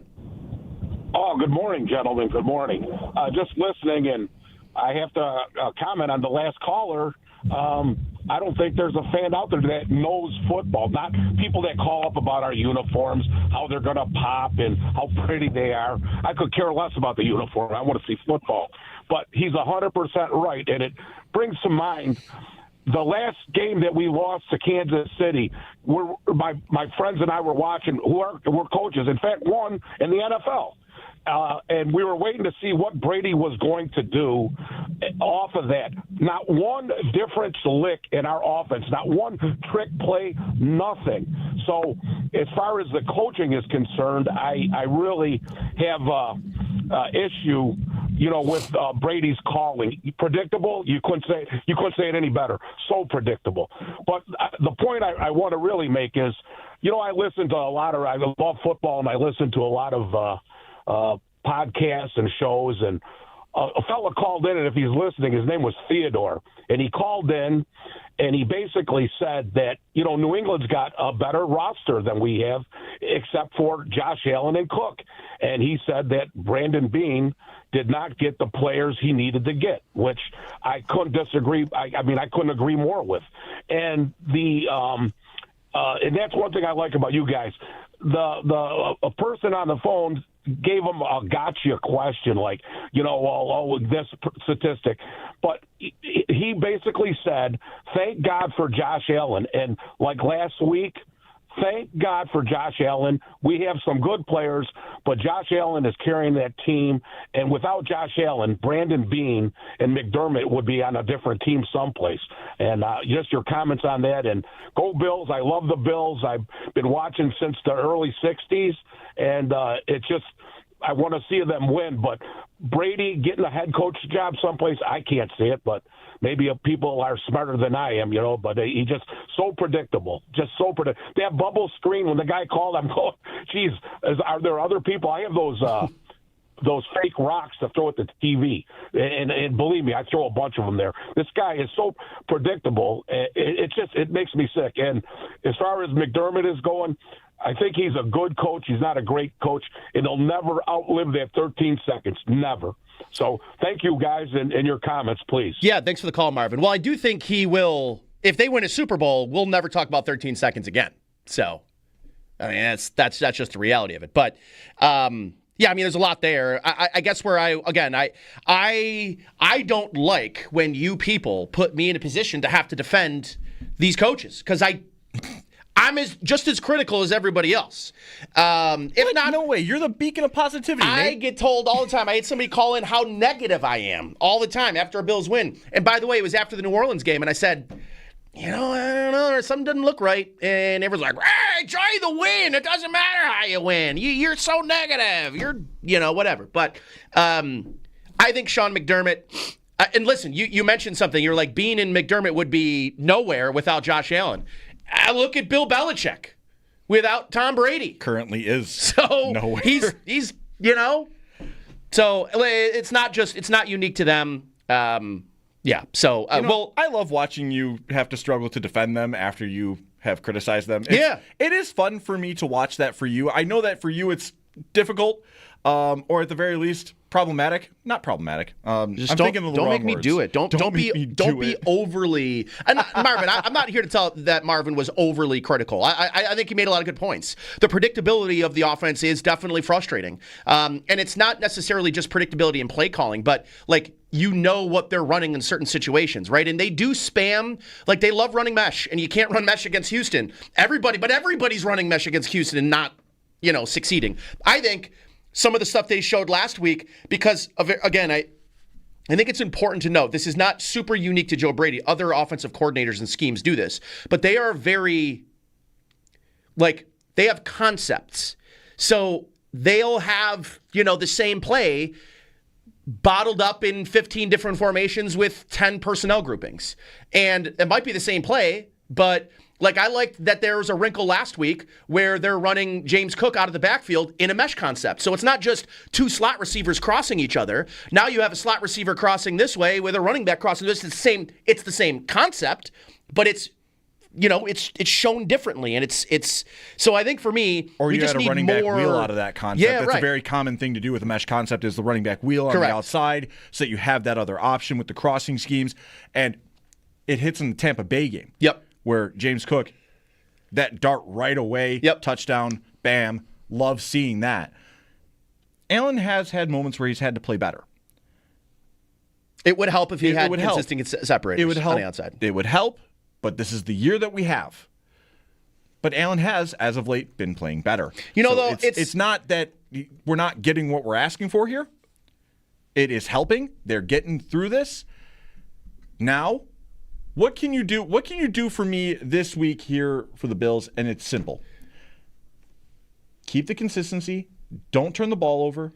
And make sure that you are dictating the pace of this game and not letting New England. Yeah, like the way they did in their first matchup. The way that they did in week 5. Yeah. And there is something I want to bring up when we come back, because I do find it interesting. I think the Bills are being, in the national media, I think there are people that are more critical of a Bills team that's 9-4 in the playoffs than they have been of Kansas City, of Baltimore. I don't know why this is, but the Bills have been, and listen, I kind of felt this way this morning. I was watching Colin Cowherd and Cosell talk about it, and I'm allowed to be critical of the Bills. You can't be that critical, okay? Wait, I'm allowed, you're not. Wait. On tap next on Countdown to Kickoff, we'll talk more about the national conversation and narratives around the Bills and some of the other struggling contenders. Next on tap is brought to you by Miller Lite, proud partner of the Buffalo Bills. It's Miller time, but first, it's time for this week's player profile, TJ Sanders. You ever wonder about your Buffalo Bills, what they like, what they don't like, where they're from, where they went to school? Well, now you can find out, as Belknap Heating and Cooling presents this player profile. Here's Howard Simon. The Bills went heavy on defense in last April's draft, using their first 5 picks to bolster that side of the ball, including 3 selections for defensive linemen. One of those 3 choices was defensive tackle TJ Sanders, who was taken in round 2. The Marion, South Carolina native stayed in his home state for college, playing for the University of South Carolina. He became the first Gamecocks player to be drafted by the Bills since Stephon Gilmore in 2012. Playing college football was not uppermost in Sanders' thoughts while growing up. He was actually all-state in basketball and didn't look at football as a serious option until his junior year. Turned out to be a good decision. As a senior, Sanders was the Defensive Player of the Year in the state. He spent 4 seasons at the East Coast version of USC, played in 39 games, 16 were starts. He was named All-SEC in 2023 and again in 24. He had 8.5 sacks over those 2 seasons, while averaging just 36 snaps a game. The 22-year-old Sanders, who likes to play soccer video games, majored in criminology and criminal justice. According to the Bills media guide, his favorite meal is a Sonic Smash Burger with chili cheese tater tots. His bucket list includes playing in a celebrity all-star basketball game, and his dream sporting event to attend is a Champions League match. Now you know a little more about TJ Sanders. The Buffalo Bills player profiles have been brought to you by Belknap Heating and Cooling. For more comfort and less ka-ching, give Belknap a ring. This is the Buffalo Bills Radio Network. What it do, Buffalo? It's Deion Dawkins here. You know, I've literally seen firsthand the incredible work at Northland Workforce Training Center. Are you ready to make moves in your career? Northland WTC is your playbook for jobs in advanced manufacturing and clean energy. They've got the assist you need from tuition support to wraparound services like transportation, coaching, and job placement. Northland WTC partners with Alfred State and SUNY Erie, so you get the winning training you need. Online at northlandwtc.org. Score big with Northland Workforce Training Center. Sal Capaccio here, encouraging you to get your tires from a complete tire center, Northtown's End Tire Center. Northtown sells thousands of tires every year because they offer a price match guarantee, free rotations for life, and a free nitrogen top-off. Get 24-hour tire roadside assistance, expert technicians, pay the lowest price in the market, and get in and out fast. That's what you want from your tire center, Northtown's End Tire. Start shopping at northtownauto.com. Northtown Automotive, the official dealership of the Buffalo Bills. I do pretty much everything on my phone. Shopping, socializing, even banking, which is why I love my Northwest Bank app. It features things like spending alerts to help keep my online purchases in check, security features to lock my debit card if it ever goes missing. Hey, it happens. And my favorite, early pay, which lets me get paid up to 2 days early. Yep, no more waiting till Friday to get paid for me. For checking with all the digital tools you want, go to northwest.com. Member FDIC. Northwest Bank. For what's next. Hey, Mafia family, ready for a slice that hits as hard as your team? At Crosby's, the Mafia slice is loaded with pepperoni, salami, capicola, sausage, banana peppers, and a kick of hot sauce. Always hot, fresh, and crafted right in store. And here's the best part, 17 cents from every Mafia slice sold at Crosby's goes to the Patricia Allen Fund, helping children in need. So fuel up, grab a slice, and give back. Crosby's Pizza and Subs, add a smile to your day. For everything your home needs, trust the friendly community team that's been in charge for over 100 years. 24/7 heating and cooling, plumbing and drains, and electrical services, backed by multiple guarantees and warranties.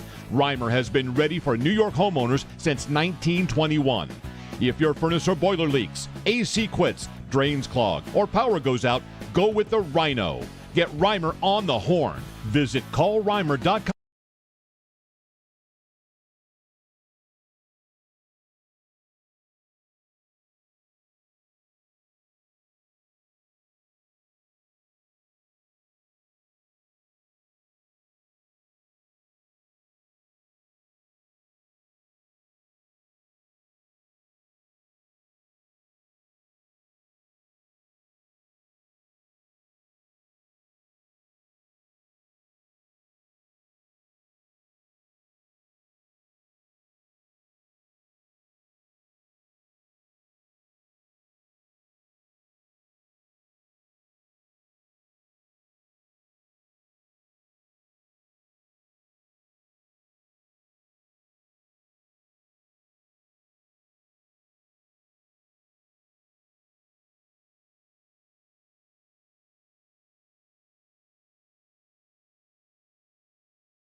All right, welcome back to Countdown to Kickoff. Countdown to Kickoff is presented by Northtown Automotive. Whatever you're looking for, you'll find it at Northtown. All right, time to preview this week's quarterback matchup. Drake May this week, obviously, who the Bills will be facing off against, as the top completion percentage in the league at 71.5, 3,400 yards. And 23 touchdowns, 6 interceptions. He's got an 8.8 yards per attempt average and a 12.4 yards per completion. A passer rating of 119.9, which leaves him in second place, and QBR of 72.1, which is third in the NFL. Let's get connected with our fans, powered by Verizon. Let's go to Bob in Syracuse. Bob, you're on Countdown to Kickoff. Good morning. Good morning, guys. Just to kind of echo some of the other comments regarding the play calling, I'm not really so much concerned about Brady's play calling from a concept perspective, but I would like to see them run. Like, they know that any team knows that when we're in a formation with Jackson Haas and Anderson on the edges, they kind of know what we're going to do as far as our blocking schemes. Remember a couple of years ago, New England threw some misdirection run plays at us. I mean, why can't we, every once in a while, just shake things up so teams aren't going to line Mike over where they know where we're going to run? Because that's what we did against Pittsburgh over and over again. It worked. That's great. But why don't we run misdirection plays a little bit? Just try to take advantage of Cook's speed on the outside. You know what I mean? Why don't we ever do that? Just to kind of mix it up and maybe just not run that same zone blocking scheme. They're a duo team, man. Bob, they are a duo team. They love to run duo. They love to run. They're not a huge zone concept team. They slip it in a little bit here and there, but they've got a couple of concepts that really work for them. I agree. That's part of the predictability conversation, but I don't know. I just look at it and I say, man, they run the ball really damn well. They love to run duo. They've got a great offensive line that loves to road grade. Yeah, I don't want to say I have too many complaints about their run game or their run scheme. I think it's one of the best in the league, if not the best. Yeah, I would agree. I think that also not having Milton Williams in the lineup for New England, it's a match made. You can get your get back, take some get back from the last time, run the ball, establish the balance. It did look like Robert Spillane was the first on the field today, and I'm not sure if that means he's going to play or if he's out there early testing the foot. But him and Christian Benford, all eyes on those two, as it looks like they're both going to be game time decisions in this game. And we'll have those inactives out in about an hour's time. But in the meantime, be listening for the ECMC halftime show. ECMC, go where the Bills go. I'll be recapping the key moments of the first half and bring you up to date on the Skyworks stats of the game. Skyworks Equipment Rental, building America from the ground up. And a reminder to let TRS Heating, Air Conditioning, and Electrical Excellence intercept your heating bills. Enter now at WGR550.com for a chance to win $1,200 towards your home heating costs. Don't fall with this opportunity. Contest ends January 4th of 2026. TRS Heating, Air Conditioning, and Electrical Excellence, powering tomorrow, comforting today. On tap next on Countdown to Kickoff. The pregame roundtable with Sal Capaccio, Chris Brown, and Eric Wood. Next on tap is brought to you by Miller Lite, proud partner of the Buffalo Bills. It's Miller time. Bills Mafia, this is your right guard, Osiris Torrance. On the field, I cleared the way for James Cook. Off the field, I cleared the